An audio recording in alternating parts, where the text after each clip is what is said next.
अगर हम सतयुग की बात करते हैं उसमें 500 साल, 5000 साल, 50,000 साल, ऐसे रावण का आप देखोगे वो लगभग 50,000 साल तक जीवित रहा था। तो उस टाइम पे कैसे जीवित रहते थे लोग? अभी क्यों? अभी 50 साल भी मुश्किल से पकड़ते हैं। आपने एक एग्जांपल देखा होगा, सुना होगा कि गणेश जी का सर हाथी का कैसे लगा हुआ है। है ना? तो वो उस टाइम पे सर्जरी कर दी गई थी भगवान शिव जी के द्वारा। अगर कोई संस्कृत अच्छे से समझ सकता है तो उसको वो जरूर पढ़ना चाहिए और उसे अपनी लाइफ पे अप्लाई करना चाहिए। आतुरस्य विकार प्रशमन, मतलब जो स्वास्थ्य है, स्वस्थ व्यक्ति के स्वास्थ्य की रक्षा करना आयुर्वेद का उद्देश्य है। बायोप्सी तब तक करवाएंगे जब तक उसमें कैंसर ना आ जाए, और कैंसर हमेशा क्वेश्चन मार्क के साथ आता है, कुछ नहीं बचता उनके पास। वो जेब से भी कंगाल हो जाते हैं, शरीर से भी कंगाल हो जाते हैं, फिर हमारे पास जो है वो आते हैं कि डॉक्टर साहब हमें बचाओ। तो फिर अब करते हैं उनका ट्रीट। भाई देखिए, मतलब 20 से 25 दिन में पेशेंट बिल्कुल ठीक हो जाते हैं। अभी तो लोगों को पहले से एजुकेट होना चाहिए। जैसे मैंने बताया कि बस ज़्यादा नहीं, 10 चैप्टर अष्टांग हृदय के पढ़ लो, उसको आयुर्वेद पे भी ट्रस्ट होगा, उसके ट्रीटमेंट पे भी ट्रस्ट होगा, और वो खुद से ही अपना ट्रीटमेंट कर पाएगा। पंचकर्मा को लेके थोड़ा डर भी है, पता नहीं क्या करते हैं, कैसे करते हैं। नहीं, पंचकर्मा एक तरीके से मैं बोलूँगा तो मैजिक है। मतलब कोई चीज़ बिना सर्जरी के, बिना कुछ काढ़े फाड़े आपकी बॉडी से बाहर निकाल दी जाती है। एक हेल्थ मिथ जो आप तोड़ना चाहते हैं कि आयुर्वेद स्लो काम करता है। बेसिकली मैं इसको तोड़ चुका हूँ। हाँ। मुझे खुद के लिए जरूरत नहीं है इसको तोड़ने की, बट ये लोगों को अवेयर हो कि आयुर्वेद स्लो काम नहीं करता, ये जरूरी है। काढ़ा बहुत कड़वा है, क्या कभी किसी पेशेंट ने ऐसा बोला? बिल्कुल बोला। और फिर आपका जवाब क्या था? मेरा जवाब यही था कि भाई कड़वे तो बीवी के ताने भी होते हैं पर सुनने पड़ते हैं। रोग की एक जड़ होती है, तो क्या इसका मतलब एलोपैथी वाले सिर्फ पत्ते काटते हैं? ये बिल्कुल सही पकड़ा है आपने, वो पत्ते ही काटते हैं, क्योंकि जड़ से तो हम ही मिटाते हैं उसको जी।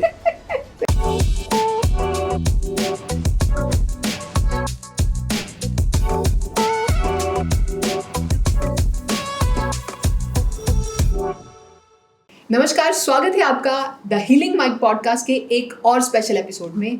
आज हम लेकर आए हैं एक ऐसा टॉपिक जो हर घर में, क्लिनिक्स में और सभी हॉस्पिटल में चर्चा का विषय है, यानी एलोपैथी और आयुर्वेदा। आखिर दोनों में से बेहतर कौन सा है? एक फास्ट रिलीफ का वादा करता है और दूसरा रूट कॉज पे काम करता है। एक मॉडर्न मेडिसिन यूज करता है तो दूसरा पुरानी चिकित्सा यूज करता है। क्या ये दोनों एक दूसरे के विरोधी हैं या दोनों एक दूसरे को पूरा करते हैं? तो आइए मिथ्स को तोड़ते हैं और फैक्ट्स को समझते हैं। इन सब पे बात करने के लिए आज हमारे साथ हैं डॉक्टर हर्ष, जो पिछले 6 साल से आयुर्वेद की फील्ड में काम कर रहे हैं। अभी प्रेजेंटली ये शुद्धि हिम्स में किडनी पेशेंट्स और कैंसर पेशेंट्स को डील कर रहे हैं। तो प्लीज वेलकम डॉक्टर हर्ष। नमस्कार डॉक्टर हर्ष, कैसे हैं आप? बस जी बढ़िया, आप सुनाइए। बहुत बढ़िया। तो कैसा लग रहा है आज आपको यहाँ पे आके? मैं काफ़ी खुश हूँ और मुझे काफ़ी अच्छा लग रहा है कि मैं आपके थ्रू अपने वर्ड्स को ऑडियंस तक पहुँचा पाऊँगा और हमारे देश के लोग समझेंगे कि आयुर्वेद की महत्वता क्या है। यस। तो जैसे आज हमने जो टॉपिक चूज किया, इससे पहले मुझे आपके एक्सपीरियंस से जानना है। जैसे अभी आप ऑलरेडी शुद्धि हिम्स में काम कर रहे हैं, तो आपका एक्सपीरियंस क्या कहता है कि लोगों को जब भी कोई प्रॉब्लम होती है वो सबसे पहले कौन सी पैथी की तरफ भागते हैं? मेरे एक्सपीरियंस के हिसाब से जो लोग आजकल के पेशेंट हैं वो कोशिश करते हैं कि उन्हें फास्ट रिलीफ मिले, जो कि उन्हें एक समझा दिया गया है कि एलोपैथ से ही मिल सकता है। But according to my experience, हमेशा जो फर्स्ट लाइन ऑफ ट्रीटमेंट होना चाहिए वो आपका आयुर्वेद ही होना चाहिए, क्योंकि उसका कारण ये है कि जैसे कोई भी एलोपैथिक मेडिसिन है वो आपको फास्ट रिलीफ तो दे रही है, और उसके साइड इफेक्ट्स क्या हैं, आगे जाके आपको क्या कॉन्सिक्वेंसेस उसके लिए आगे फेस करने पड़ सकते हैं, वो लोग वो नहीं बताते हैं। ठीक है। और दूसरा चीज़ ये है कि आयुर्वेद किसी भी चीज़ को जड़ से ख़त्म करता है, ना कि उसको सुपरफिशियली या सिम्टोमेटिकली रिलीफ प्रोवाइड कराएगा। तो अगर बात की जाए कि एलोपैथी और आयुर्वेद, मतलब अगर आप सिंपल लैंग्वेज में अगर इसकी परिभाषा समझाना चाहें, एलोपैथी और आयुर्वेद होता क्या है? एलोपैथी एक मॉडर्न साइंस है जो कि आयुर्वेद प्लस जो अलग पैथीज पहले से हमारी चली आ रही थी उनसे लिया गया है, और उसको मॉडर्नाइज तरीके से, या फिर जो हमारी बॉडी पे रिसर्च करके जो एंजाइम्स हमारी बॉडी में मिनरल्स हैं, ऑर्गन्स हैं, उन सब को एक तरीके से स्टडी करके उनके बाद उसको डायरेक्ट कैसे पेशेंट्स को दिया जाए, मतलब डायरेक्ट वे में कैसे पेशेंट्स तक पहुंचाया जाए, उसको एक स्टडी करके मॉडर्न साइंस बना दिया गया है, जो कि काफ़ी हद तक ठीक भी है। बट अगर हम आयुर्वेद की बात करते हैं तो एक ये बहुत ही पुराना विज्ञान है जो ब्रह्मा जी के ज़माने से चलता आ रहा है, और जब पृथ्वी संसार बना था उस टाइम पे भी आयुर्वेद था। अगर आपने देखा होगा कि जब ह्यूमंस नहीं थे, डॉक्टर्स नहीं थे, तब यहाँ पे पशु, मैमल्स, ये सब थे, ये भी बीमार होते होंगे और ये अपनी हीलिंग कैसे करते थे, क्योंकि एक नेचुरल साइंस था जो एंशिएंट साइंस था, जो नेचर में ही हीलिंग वो अपनी खोज लेते थे, खुद को हील कर लेते थे नेचर के थ्रू ही। तो ये आयुर्वेद है, ब्रह्मा जी के टाइम से चलता आ रहा है और अभी तक लोग बाग इसको फॉलो कर रहे हैं। कई आपने केरला साइड देखा होगा, वहाँ पे कोई भी वैक्सीनेशन वगैरह लोग बाग बहुत कम प्रेफर करते हैं, वो अपने बच्चों का स्वर्ण प्राशन कराते हैं। और ऐसा बोला गया है संहिताओं में, कोई 6 महीने तक लगातार स्वर्ण प्राशन किसी बच्चे का होता है तो वो श्रुतधर बन जाता है। श्रुतधर अर्थात ये होता है कोई चीज़ उसने सुनी और वो हमेशा उसकी मेमोरी में रहेगी। ये आयुर्वेद मतलब साफ हो जाता है। हाँ, ब्रेन साफ हो जाता है। तो ये आयुर्वेद है। अगर एक लाइन में बात करूं दोनों पैथीज में मेजर अगर डिफरेंस की मैं अगर बात करूं, दोनों में अंतर क्या है? अंतर ये है, एलोपैथिक एक तरीके से आर्टिफिशियल मान लीजिए कि हमारी बॉडी को आर्टिफिशियल कुछ चीज़ दे दी जा रही है, बट आयुर्वेदा क्या है, उसको नेचुरली हमारी बॉडी के बिल्कुल नेचुरल प्रोसेस से उस चीज़ को बूस्टअप करता है। ओके, तो एलोपैथी और आयुर्वेद, जैसे आपने बताया कि एलोपैथी की अगर मैं बात करूं, मतलब कैसे पहचान होती है किसी बीमारी की एलोपैथी में, और आयुर्वेद में कैसे पहचान होती है? देखिए, एलोपैथिक में आपने देखा होगा काफ़ी सारे इन्वेस्टिगेशंस वो लोग कराते हैं। होते हैं जो, फीवर आया स्टार्ट कर देंगे CBC से, फिर उसके कोर्स पे जाएंगे, प्लेटलेट्स डाउन है क्या है, फिर LFT KFT अल्ट्रासाउंड, ये काफ़ी सारी चीज़ें होती हैं। तो इस चीज़ से वो डायग्नोसिस अपने जो है बनाते हैं या पुख्ता करते हैं। बट अगर हम आयुर्वेद में बात करें तो इसमें 3 चीज़ सबसे पहले आती हैं, दर्शन, स्पर्शन, पिर्शन।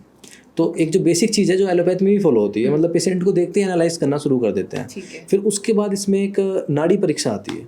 नाड़ी परीक्षा सिर्फ इन 3 फिंगर से करी जाती है, जिसमें हम देखते हैं वात, पित्त, कफ। जो अपनी सेंटर वाली है ये बताती है ये पित्त है, ये वात है और ये कफ है।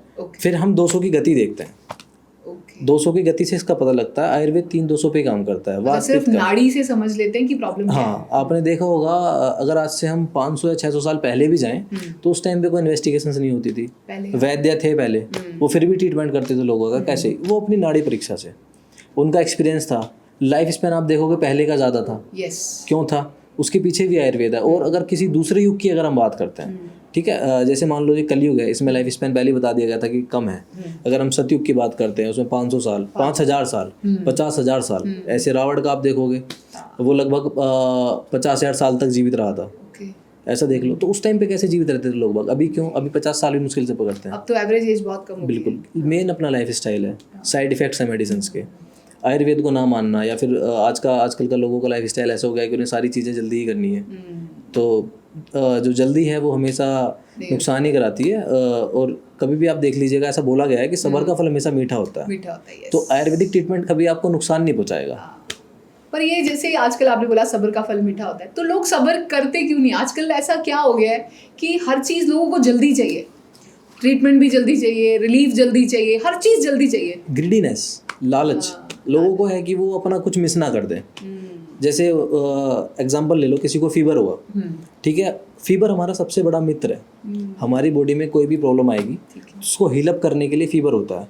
कभी भी देख लीजिएगा, कहीं इन्फ्लामेशन है तो मतलब फीवर आएगा बॉडी में, कोई इन्फेक्शन है फीवर आएगा, क्योंकि हमारी बॉडी जानती है, हमारी बॉडी का नेचर है कि उसको अपनी रक्षा कैसे करनी है। तो उसके लिए हमने पैरासीटामोल खा लिया, फीवर सप्रेस कर दिया, मतलब हमने अपने फीवर को खुद ही सप्रेस कर दिया। तो आयुर्वेद में इसका सबसे अच्छा एग्जांपल एक दिया गया है, सबसे अच्छी बात बताई है आचार्य चरक जी ने कि लंघन करना जो है वो आयुर्वेद की परम औषधि है। मतलब इसकी जो लंघन करना जुअर की परम औषधि बताई गई है। हाँ, तो मतलब लंघन करने से भी जुअर ठीक हो सकता है। लंघन मतलब उपवास जो हम रखते हैं। तो अब जैसे पैरासीटामोल एक हमने बाहर से एंजाइम लिया अपनी बॉडी को सप्रेस करने के लिए, आर्टिफिशियल हो गया, जैसे कि मैंने पहले बोला कि आर्टिफिशियल साइंस है। अब अगर हम बात करते हैं लंघन, एक नेचुरल तरीका है, आपका फीवर भी ठीक हो जाएगा। आपने कोई लाइक बाहर से कुछ आर्टिफिशियल कुछ मेडिसिन नहीं ली, कुछ नहीं लिया। और तीसरी चीज़, आपने अपना पैसा भी बचाया। बट ये है कि लंघन आपको पूरे दिन करना पड़ेगा। आपने पैरासीटामोल खाया, 2-3 घंटे में आपका फीवर उतर जाएगा, अपने काम पे जा सकते हो। बट उसके आगे जाके साइड इफेक्ट्स देखिए, आगे जाके अपना लाइफ स्पैन देखिए कितना कम आपने कर लिया। अगर हो सकता है कि दोबारा आपको फीवर हो तो बिना पैरासीटामोल के वो उतरे ही ना।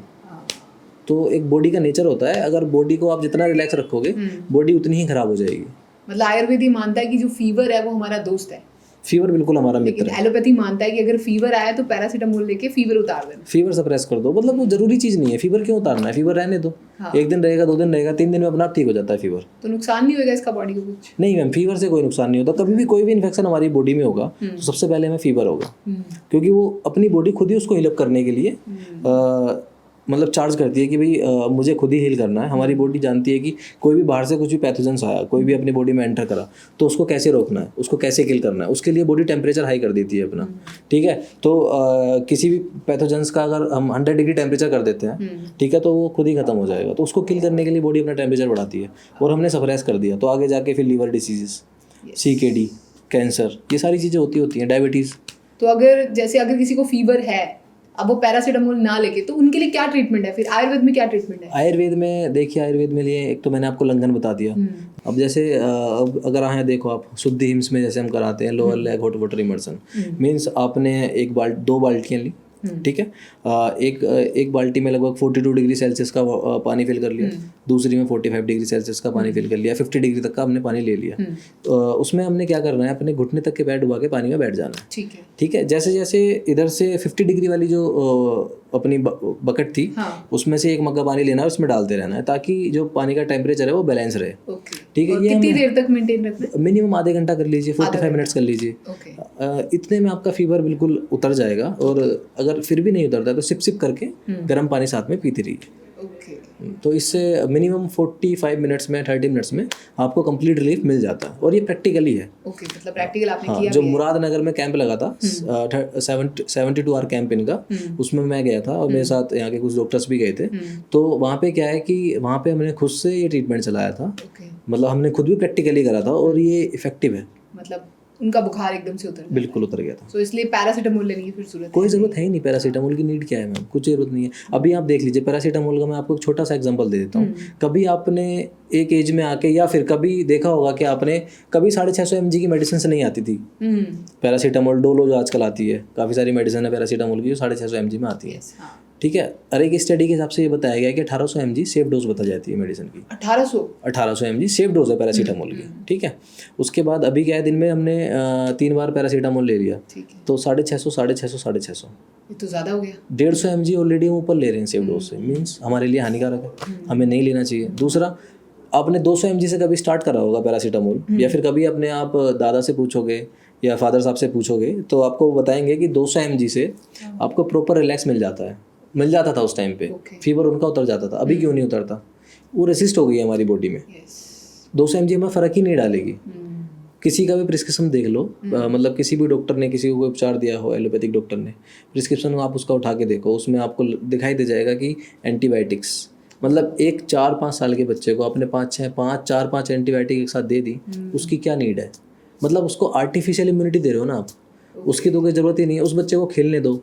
आजकल माँ बाप क्या है कि बच्चे को खेलने नहीं देंगे, धूल में नहीं जाने देंगे, मान लो कि खेलने नहीं देंगे कहीं पे भी, क्योंकि आजकल बच्चे बीमार जल्दी पड़ जाते हैं। उसका कारण यही है कि उसको हमेशा इतना हाइजीन बना दिया गया है बच्चे को, कि शुरू से ही उसको लगा के रखेंगे, गले से लगा के रखेंगे, कहीं जाने नहीं देना, बच्चों से नहीं मिलने देना। अभी क्या है कि किसी से हमने हाथ मिलाया, किसी को हमने टच करा, ठीक है, उसकी आउटर बॉडी पे मान लो पैथोजेंस भी थे, वो हमने अपनी बॉडी पे भी लगा लिए, तो वो इतने ज़्यादा क्वांटिटी में नहीं होंगे कि वो हमें हार्म कर सके। बच्चों की बात करते हैं अगर हम, ठीक है, कि वो हमें हार्म नहीं करेंगे, कि बच्चे इतना कहीं जाते ही नहीं, मिट्टी में खेल लेंगे खासकर। तो मान लो कि हमारी इम्यूनिटी बूस्टअप हुई ना, उससे हमारी बॉडी को पता लग गया कि ये पैथोजेंस हमारी बॉडी में आ सकता है, जिसकी वजह से हमें प्रॉब्लम क्रिएट हो सकती है।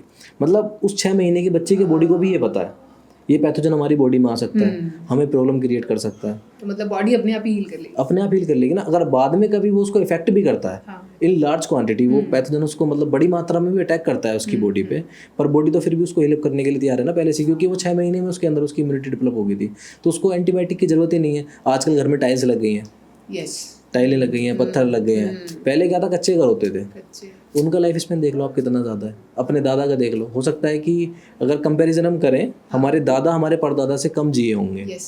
वो क्योंकि ऐसा ही है ना कि डेवलप होती हुई चीज़ें आ रही हैं, हम प्रकृति से दूर होते चले जा रहे हैं। और हमारे जो शरीर है एक पंच महाभूत धातु से बना हुआ है। पंच महाभूत मतलब जो चीज़ वातावरण में है, जो एनवायरनमेंट में है, वही हमारी बॉडी है। अब मैं इसको आपको डिटेल में समझा देता हूँ। जैसे मान लीजिए आकाश है, आकाश महाभूत क्या है? जो हमारी बॉडी में जितने भी रिक्त स्थान है, साइनस है, वो सब आकाश महाभूत की वजह से बने हैं। अब बात करते हैं हम पृथ्वी महाभूत। पृथ्वी महाभूत क्या है? जो हमारे शरीर को धारण करती है, मतलब आजकल की मॉडर्न लैंग्वेज में उसको हम स्केलेटन बोल देते हैं। स्केलेटन, हाँ, हड्डियाँ। ठीक है। तो मेन इसमें पृथ्वी है क्योंकि बाहर है इसमें। ठीक है।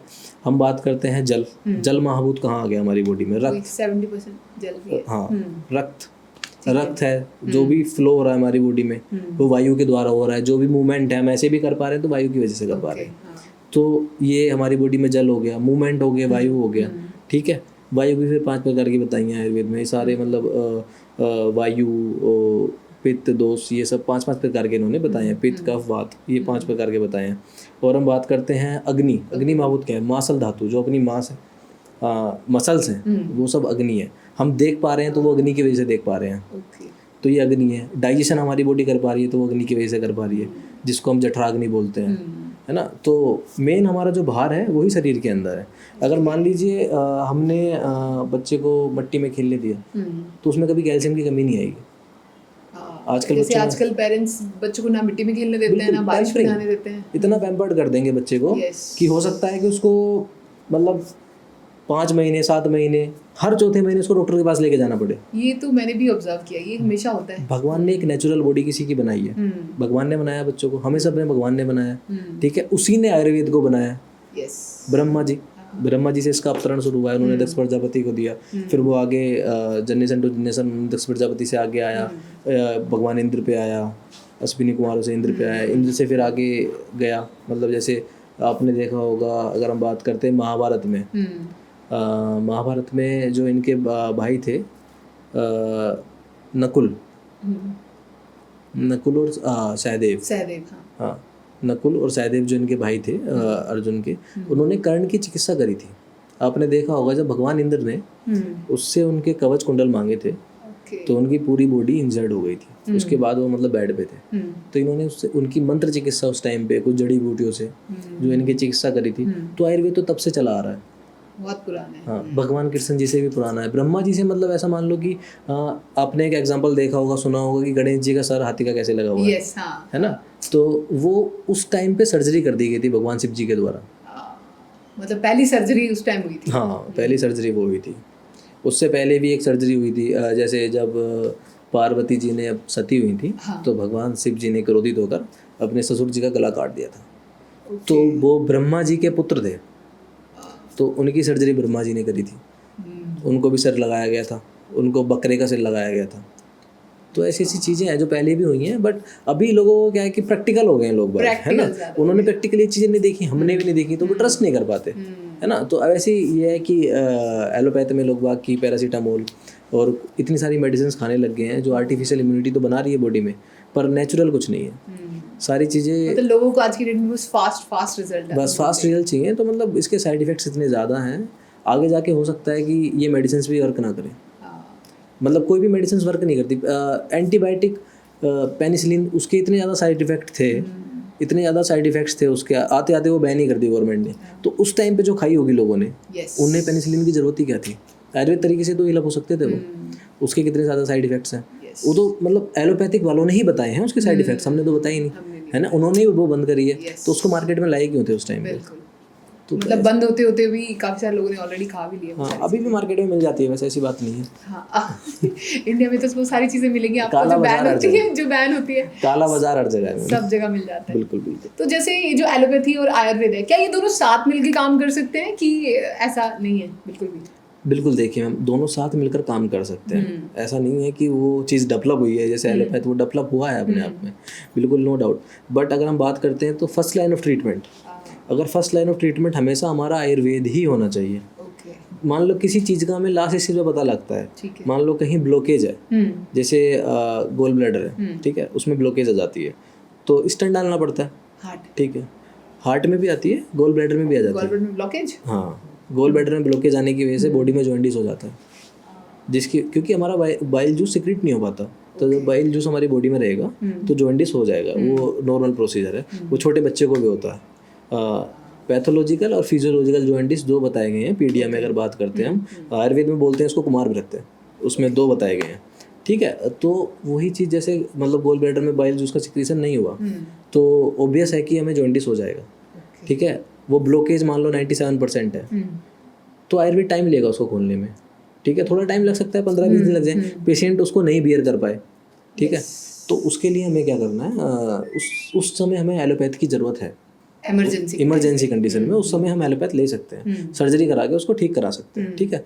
बट शुरू में ही मान लो कि नॉर्मल से सिम्टम्स आए, फैटी लीवर है, आयुर्वेद से बहुत आराम से क्योर हो सकता है, घर पे हील कर सकते हो। इतने सारे जूसेस बताते हैं आचार्य मनीष जी, है ना, इतने सारे जूसेस उन्होंने बताए, ग्रीन जूस, ठीक है, उन्होंने बताया है कि रेड जूस, उन सारे जूसेस को देखो, वो डेली वेबिनार अटेंड, उनके वेबिनार्स आते रहते हैं वीकली, बट क्या है कि जागरूक नहीं है हम लोग बाग, उनका लाइफ स्टाइल इतना बिजी है कि उन्हें अपनी बीमारी का ही पता नहीं लगता उन्हें कब हो गई। उन्हें पता तब लगेगा जब वो बॉडी अंदर से कहेगी कि मैं बीमार हूँ। मतलब आप कह रहे हैं कि जैसे ही पहला 1-2 सिम्टम्स आए तभी आयुर्वेद की शरण में आ जाओ, ताकि वहां तक जाना ही ना पड़े। बिल्कुल, आयुर्वेद ने बताया भी है मैम, आयुर्वेद ने 6 स्टेजेस बताई हैं, संचय, प्रकोप, प्रसर, स्थान संचय, व्यक्तो, वेदा, ये 6 स्टेज है। संचय, प्रकोप, प्रसर, स्थान संचय, व्यक्तो, वेदा, ये 6 स्टेज। हाँ, मैं इसको बताता हूँ। संचय मतलब हमारी बॉडी में कोई दोष कहीं से आया, इफेक्ट हुआ, कोई दोष बढ़ा, तो उसके मामूली से सिम्टम्स हमें दिखने शुरू हो जाएंगे। कोई बीमारी हमारी बॉडी में आई, जैसे सबसे पहले क्या फीवर आता है, अगर हम इसको लेमन लैंग्वेज में बात करूँ कि बुखार सबसे पहले आता है, ठीक है, तो किसी को बुखार आया तो लगेगा कि हाँ ठीक है कोई बीमारी है ना, तो उसको क्या है, पैरासीटामोल से सप्रेस कर दिया। सप्रेस ना करके उसको पैरासीटामोल से सप्रेस ना करो, उसको आने दो, हो सकता है कि संचय की अवस्था में वो दोष खत्म हो जाए। हाँ, प्रकोप, दोष अपने स्थान पे प्रकोपित हो जाएंगे। मतलब जैसे मान लो कि वात का स्थान है, वात का स्थान बताया जाता है कि नाभि से नीचे का स्थान जो है वात का है, ठीक है, वो अपने स्थान पे प्रकोपित हुआ। जॉइंट्स पेन होना जो वात का लक्षण बताया जाता है, ठीक है, मान लो कि कॉन्स्टिपेशन किसी को हुआ, ठीक है, तो वात का एक वो लक्षण है, ठीक है, क्योंकि अपान वायु के द्वारा ही हमारा मल का त्याग होता है, ठीक है, तो वो कॉन्स्टिपेशन हुआ, ठीक है, तो वहाँ पे क्या है, लैक्सेटिव्स ले लेंगे लोग बाग, ठीक है, कॉन्स्टिपेशन है उसको नॉर्मल वॉक करो, गर्म पानी पियो, दूध पियो, ठीक है, काफ़ी सारी चीज़ें आयुर्वेदिक हैं, हर्बल हैं, तो वो प्रकोपित अवस्था है तो वहाँ से उसको रिलीफ मिल सकता है, ठीक है, प्रकोपित अवस्था, हाँ बिल्कुल, वहाँ तक ट्रीटमेंट आराम से हो सकता है। फिर होता है स्थान संचय, मतलब दोष अपने स्थान से दूसरी जगह पर जाने शुरू हो जाते हैं, मतलब अपने स्थान पे क्योर करना उन्हें बहुत ईजी है, ठीक है, अब वो दूसरे स्थान पे जाना शुरू हो जाएंगे, उस स्टेज में भी ट्रीटमेंट ईजी है, आराम से हो सकता है, कोई बड़ी बात नहीं है, ठीक है। अब हो जाता है उनका स्थान संचय, अपने स्थान से दूसरे उस तरफ पहुंच गए, है ना।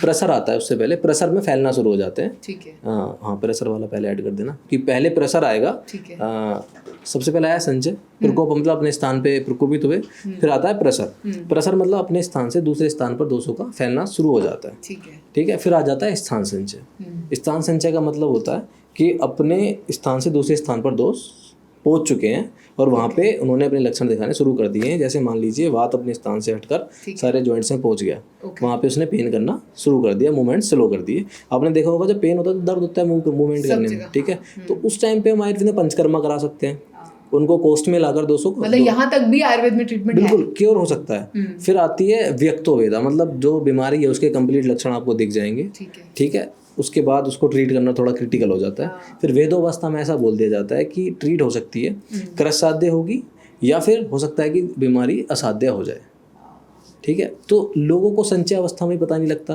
प्रकोप अवस्था तक तो पता लग जाना चाहिए कि हमारा शरीर हमें रिस्पॉन्स दे रहा है कि हम अंदर से बीमार हैं, बट उनका लाइफ स्टाइल ऐसा है, उनको मतलब ग्रीडीनेस इतनी हो गई है पैसे की कि बिना पैसे के कुछ नहीं हो सकता, ऐसा लगता है ना। तो पैसे के लालच में मतलब सिम्टम्स पहले इग्नोर करते रहते बिल्कुल, बाद में आके हाँ बॉडी हमारी इतनी अच्छी दोस्त है, इतनी अच्छी दोस्त है हमारी बॉडी कि मान लो कि अगर हमें अंदर पेन है ना तो वह फील नहीं होगा जब तक बाहर से कोई इंजरी हो जाती है। जैसे मान लो बाहर हमें इंजरी हुई तो पता लग जाएगा कि इंजरी है, सीधा पेन होगा। हमारी बॉडी में अगर कहीं अंदर कोई दिक्कत भी हो रही होगी तो वह फील नहीं होगी एकदम से, हाँ, क्योंकि बॉडी को पता है कि अगर अंदर का पेन फील होने लग जाए तो वो इतना ट्रॉमेटिक होता है, इतना मतलब पेनफुल होता है कि उसे हम बियर नहीं कर पाएंगे।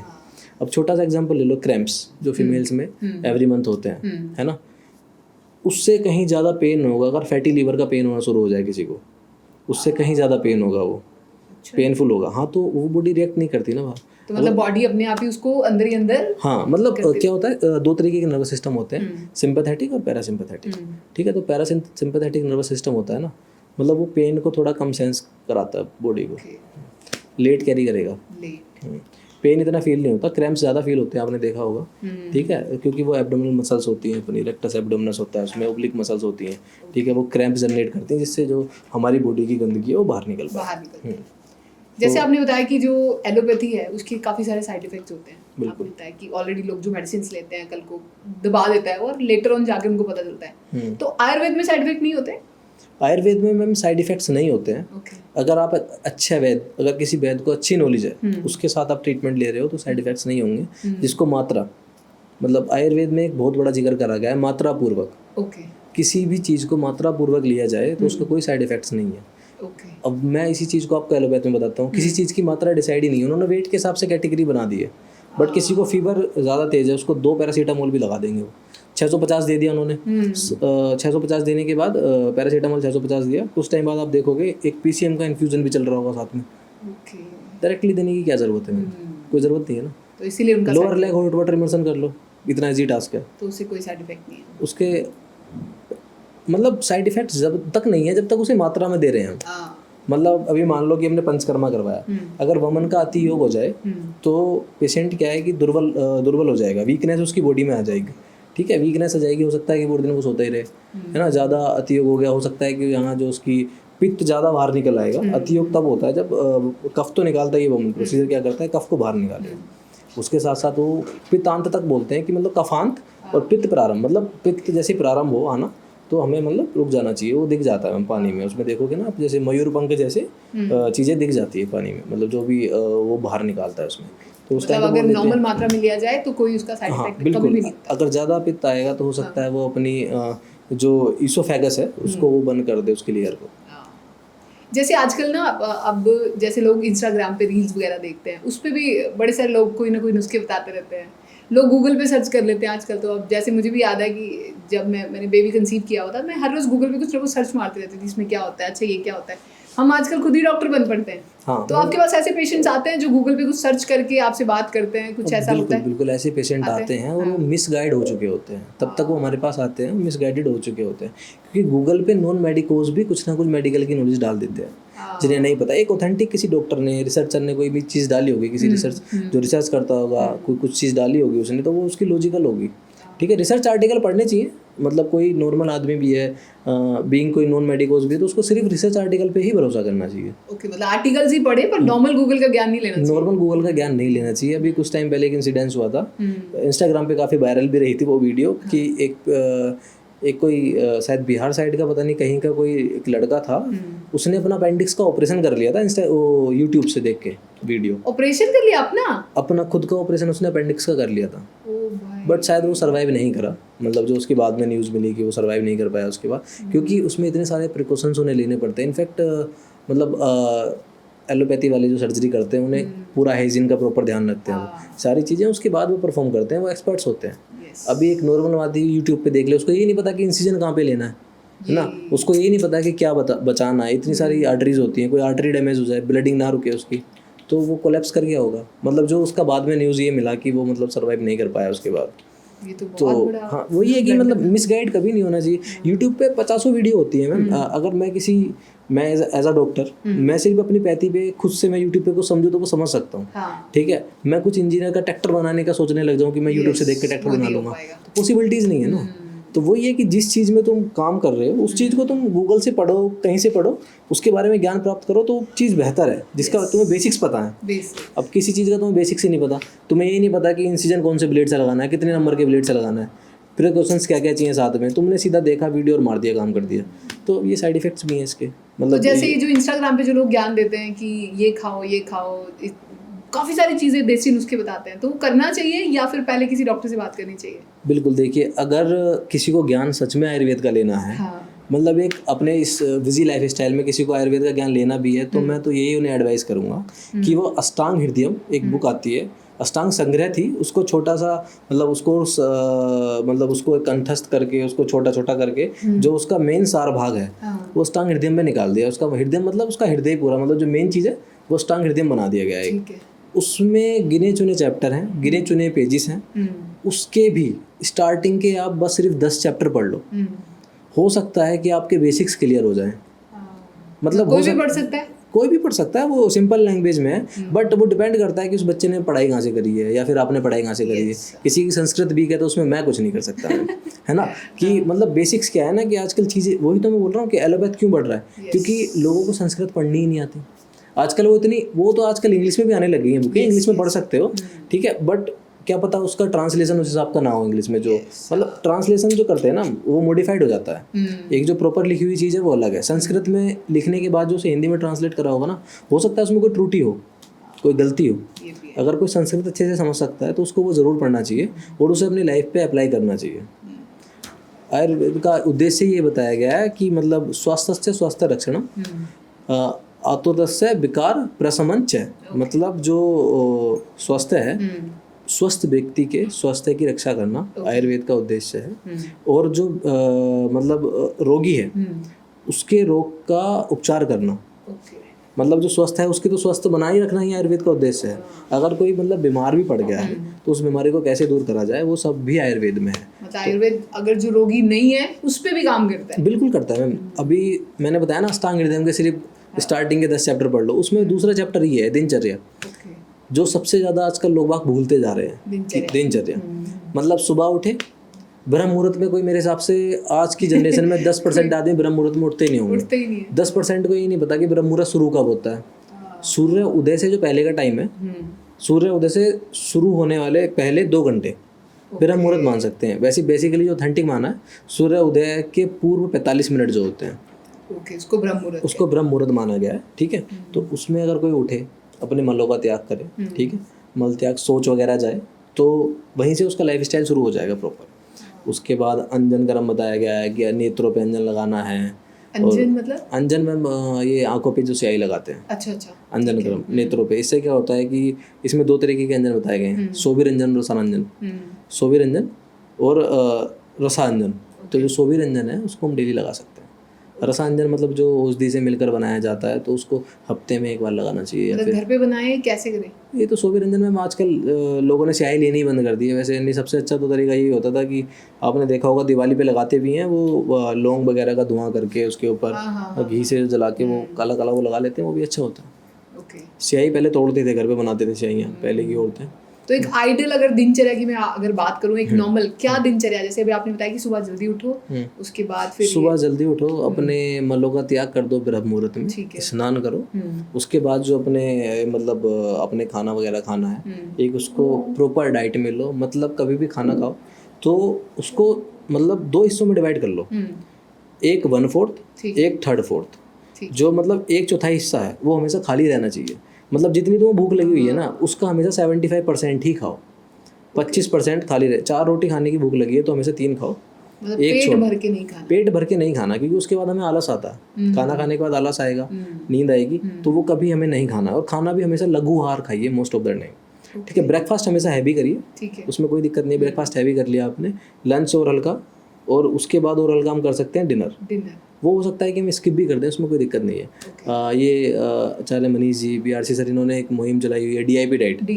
DIP डाइट मतलब पर्सनली मेरे पास ऐसे पेशेंट आए हैं जिनकी DIP डाइट से ही उन्होंने अपनी आधी डिसीजेस ठीक कर ली है।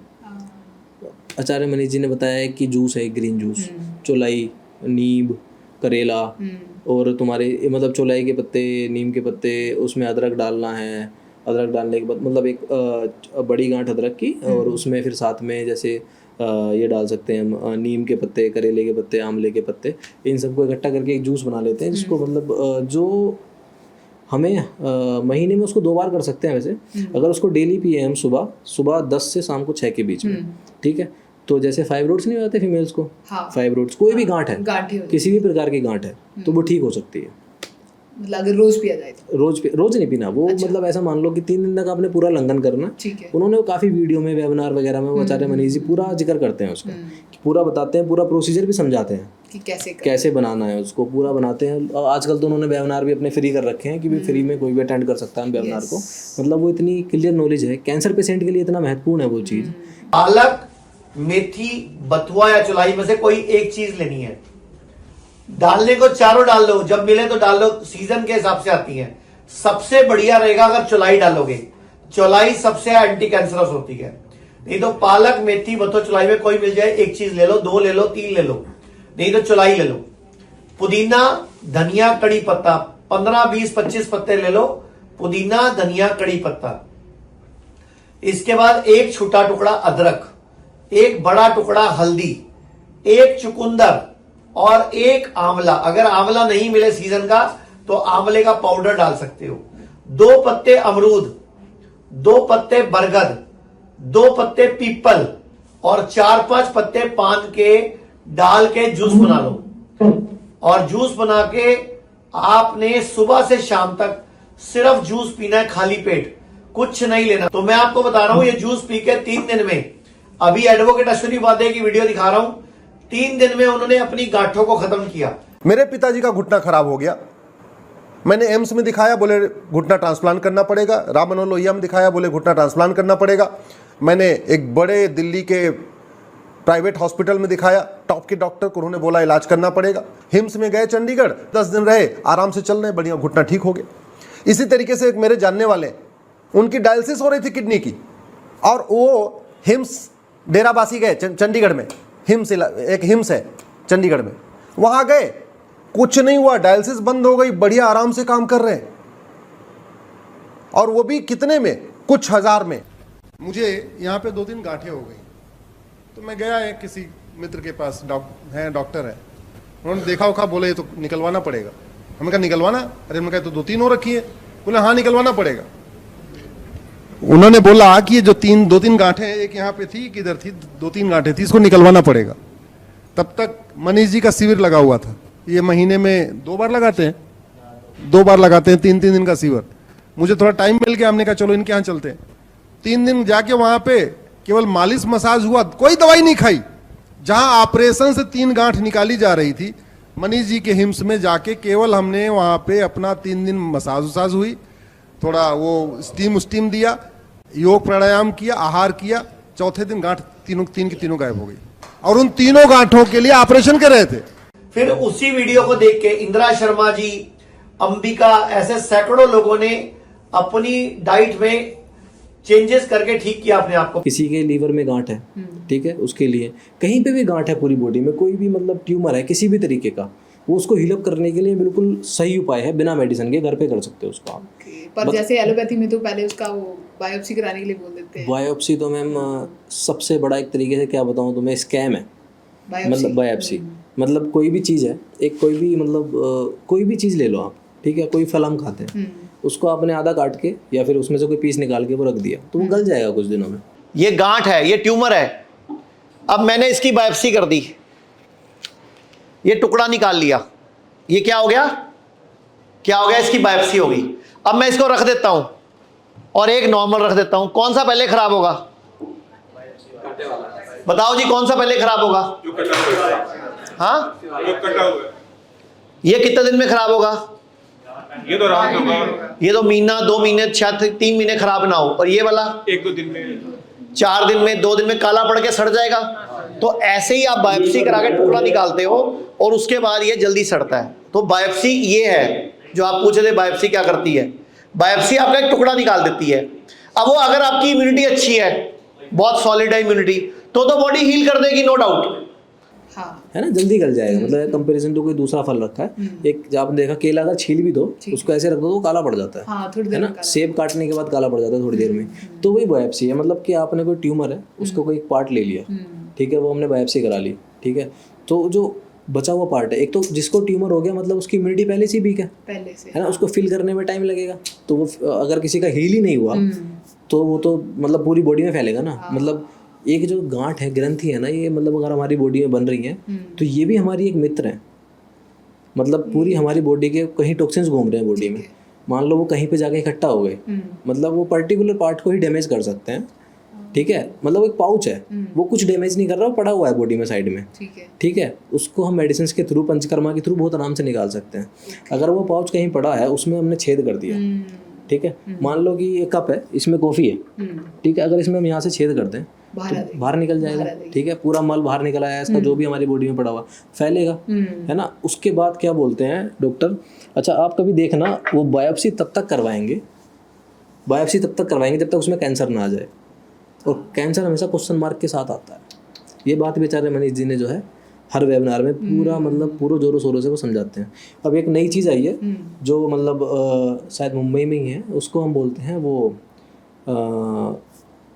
Blood based biopsy, blood base. हाँ, ब्लड बेस्ड बायोप्सी मतलब उसमें से कहीं से भी हमने सैंपल ले लिया ब्लड का, ठीक है, नॉर्मली सैंपल लेके उससे हम डायग्नोस कर सकते हैं कि कैंसर है क्या है, मतलब ब्लड बेस्ड बायोप्सी। तो थोड़ा ब्लड बेस्ड बायोप्सी, उसमें हम पर्टिकुलर पार्ट नहीं लेंगे उसका, वो खाली हमने कहीं से ब्लड निकाला, ठीक है, बॉडी से ब्लड निकाल के वेन से प्रॉपर उसका एग्जामिनेशन हमने कर लिया, उससे हमें पता लग जाता है कैंसर कहाँ है। मतलब उसमें फिर वो टुकड़ा नहीं लेना पड़ता। उसके 500 पैरामीटर है मैम उस बायोप्सी के भी, 500 पैरामीटर है। तो वो ज्यादा सेफ है या वो टुकड़े वाली सेफ है? नहीं, ब्लड बेस्ड बायोप्सी ज़्यादा सेफ है। अच्छा।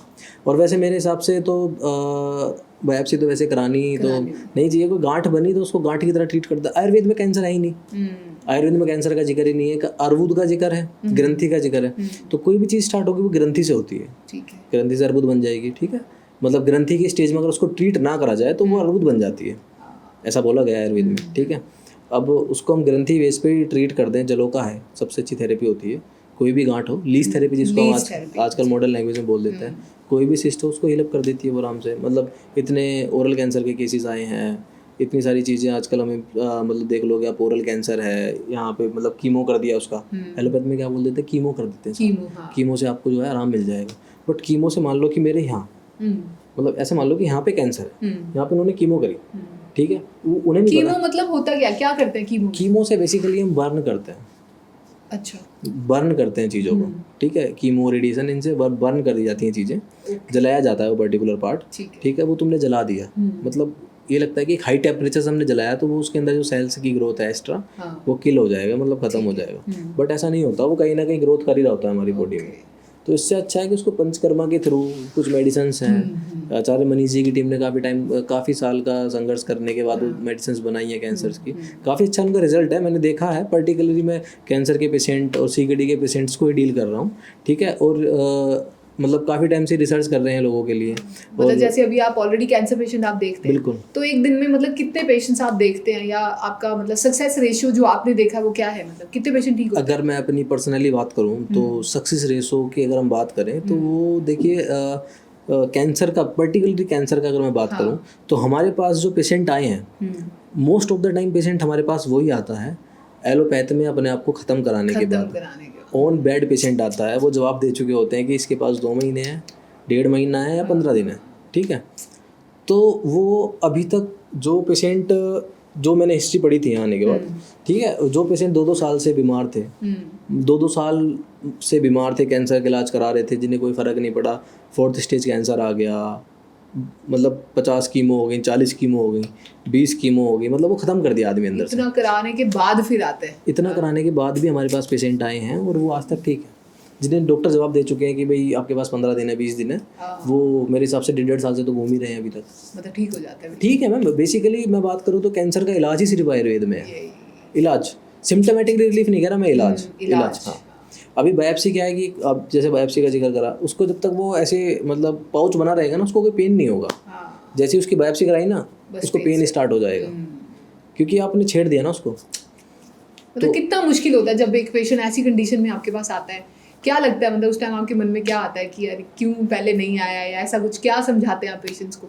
वो अब उसको हम यही समझा सकते हैं कि भाई देखो, एक तो आप पढ़े लिखे ज़्यादा हो, है ना, हम कम पढ़े लिखे हैं, तो ज़्यादा पढ़े लिखे होने के नुकसान भी कुछ होते हैं। नुकसान है ऐसे, मतलब मान लो कि आपने सिर्फ गूगल, जैसे मैंने आपको स्टार्टिंग में बताया, गूगल पे पढ़ लेते हैं कैंसर का ट्रीटमेंट क्या है, तो उसमें ऑब्वियस आएगा बायोप्सी और कीमो रेडिएशन, बायोप्सी से डायग्नोस कर सकते हैं, कीमो रेडिएशंस, इम्यूनोथेरेपी, इंजेक्शंस वगैरह उसके चलते हैं, तो वो उसमें लिखा आ गया। तो जो गूगल ने उन्हें बताया वो सीधा गए, अपना करवाया इंश्योरेंस पैनल के थ्रू, जैसे भी उन्हें ट्रीटमेंट कराना है कराया, और उसके बाद फिर हमारे पास जब कुछ नहीं बचता उनके पास, वो जेब से भी कंगाल हो जाते हैं, शरीर से भी कंगाल हो जाते हैं, फिर हमारे पास जो है वो आते हैं कि डॉक्टर साहब हमें बचाओ, हमें बचाओ। तो फिर अब करते हैं उनका ट्रीट। भाई देखिए, मतलब 20 से 25 दिन में पेशेंट बिल्कुल ठीक हो जाते हैं। अभी एक एग्जांपल, बाद में क्या बोल के जाते हैं, उनको लगता है मतलब क्या, फिर बाद में वो बाद में उनका पूरा रहता है कि भाई आगे से कोई भी होगा, कुछ भी होगा, फिर आयुर्वेद में ही आना उन्होंने, क्योंकि उन्हें भरोसा हो गया ना आयुर्वेद पे। अब इतना लेट भरोसा का भी तो कोई फायदा नहीं है ना, किसी को मान लो अपनी लाइफ रिस्क में डालने के बाद उसे भरोसा हुआ आयुर्वेद पे, उसका भी तो कोई फायदा नहीं। तो लोगों को पहले से एजुकेट होना चाहिए, जैसे मैंने बताया कि बस ज़्यादा नहीं, 10 चैप्टर अष्टांग हृदय के पढ़ लो, उसको आयुर्वेद पे भी ट्रस्ट होगा, उसके ट्रीटमेंट पे भी ट्रस्ट होगा, और वो खुद से ही अपना ट्रीटमेंट कर पाएगा। मतलब किसी ने अपना आहार और विहार सुधार लिया ना, तो बीमारी नहीं पड़ेगा। क्योंकि आयुर्वेद का जो उद्देश्य है यही है, स्वस्थ व्यक्ति के स्वास्थ्य की रक्षा करना। अगर मतलब स्वस्थ व्यक्ति स्वस्थ है तो वो बीमार नहीं पड़ रहा कभी, मतलब जरूरत ही नहीं है उसे किसी डॉक्टर की, हमारी भी जरूरत नहीं है उसे। और जैसे जैसे कोई पेशेंट ठीक हो जाता है, अब वो तो ठीक हो गया, उसको तो आयुर्वेद पे भरोसा हो गया, अब उसको देख के बाकी लोग भी भरोसा करें, उसके लिए हम क्या कर रहे हैं? मतलब शुद्धि एम्स में ऐसा कुछ कोई वीडियो बनाते हैं पेशेंट का, टेस्टिमनी रिकॉर्ड करते हैं, कुछ ऐसा है सो दैट बाकी लोग भी सीखें? देखिए मैम, कुछ जैसे मतलब कुछ लोगों की अपनी प्राइवेसी है कि भाई उन्हें वीडियो शूट नहीं करवाना, जो मोस्ट ऑफ द पेशेंट मतलब मोस्टली करवा ही लेते हैं कि भाई उन्होंने इस डेंजर स्टेज पे आके हमने उन्हें बचाया है कि कोई बचा ही नहीं सकता। कुछ लोग ऐसे हैं कि जो हिम्स में ही काम कर रहे हैं, उसकी मतलब 4th स्टेज पर आए, ठीक हुए, उन्होंने बोला कि भाई हमारी ज़िंदगी अब हिम्स के नाम ही है, हिम्स में ट्रीट कर रहे हैं, मतलब लोगों की सेवा कर रहे हैं। बहुत से लोग ऐसे भी हैं। तो मतलब ऐसा नहीं है कि लोगों को जागरूक करने की ज़रूरत है, लोगों को खुद से जागरूक होना चाहिए। इतना वो गूगल करते हैं, उसमें ये भी लिख सकते हैं what is the treatment of cancer in Ayurveda, इतना लिखना, इन आयुर्वेदा लिखना है, खाली छोड़ देंगे ट्रीटमेंट क्या है, मतलब what is the treatment for cancer, बस इतना लिख देंगे, उसमें यही आएगा, कीमो वगैरह ये सब। आजकल तो इतनी सारी चीज़ें चल पड़ी हैं, इतनी सारी चीज़ें चल पड़ी हैं, मतलब बस टेक्नोलॉजी इतनी हाई हो चुकी है और बीमारी ही उतनी ज़्यादा बढ़ रही है, इतनी टेक्नोलॉजी बढ़ रही है। AI का ज़माना आ गया। अब आप देख लो, बीच में चला था गिबली वाला, पता नहीं क्या था वो। हाँ, वो बहुत ट्रेंड, मैंने भी बनाया था मैंने भी बनाया था अपना, वो ट्रेंड के पीछे भाग लेते लोग तो पागल। अब वो ये नहीं पता कि बहुत से लोगों ने अपनी कपल्स की फोटो डाल दी थी, वो गिबली से बाद में बिल्कुल नॉर्मल फोटोज़ पे भी आ सकती थी। तो मतलब पता नहीं लग रहा ना किसने, जैसे मान लो कि किसी ने कब अपना रिलेशनशिप वहाँ डिस्क्लोज करा सोशल मीडिया पे, उसके बाद वो गिबली की फॉर्म में, वो गिबली से प्राइवेट में फिर दोबारा वैसे कन्वर्ट कर सकता है उस आदमी, तो उसकी ओरिजिनल फोटो सामने आ जाएगी। तो ये तो मतलब AI तो चोर है एक तरीके से। अभी कल परसों मिसयूज भी हो रहा है AI का, बिल्कुल मिसयूज, सबसे ज़्यादा मिसयूज ही है इसका। आप देख लो कि जब टेक्नोलॉजी मतलब गंदी टेक्नोलॉजी नहीं थी तब लोग बाग ज़्यादा सुखी थे, है ना। उसमें अगर हम रामायण काल में जाएं तो उस टाइम पे देखा होगा, उस टाइम पे भी रावण के पास विमान था जो मन की गति से चलता था। मतलब ये सब चीज़ें आयुर्वेद में भी मेंशन है, हाँ पहले से मेंशन है। आयुर्वेद भी तो एक वेद का ही पार्ट है, अथर्व वेद का एक छोटा सा पार्ट है आयुर्वेद। हाँ मतलब, और ये इतना वास्ट है, तो सोचो अगर कोई 4 वेद का ज्ञानी है, मतलब आज के ज़माने में तो मुश्किल से कोई हो, पढ़ते भी नहीं है, जो उस टाइम पे होंगे उन्होंने कितना पढ़ा होगा।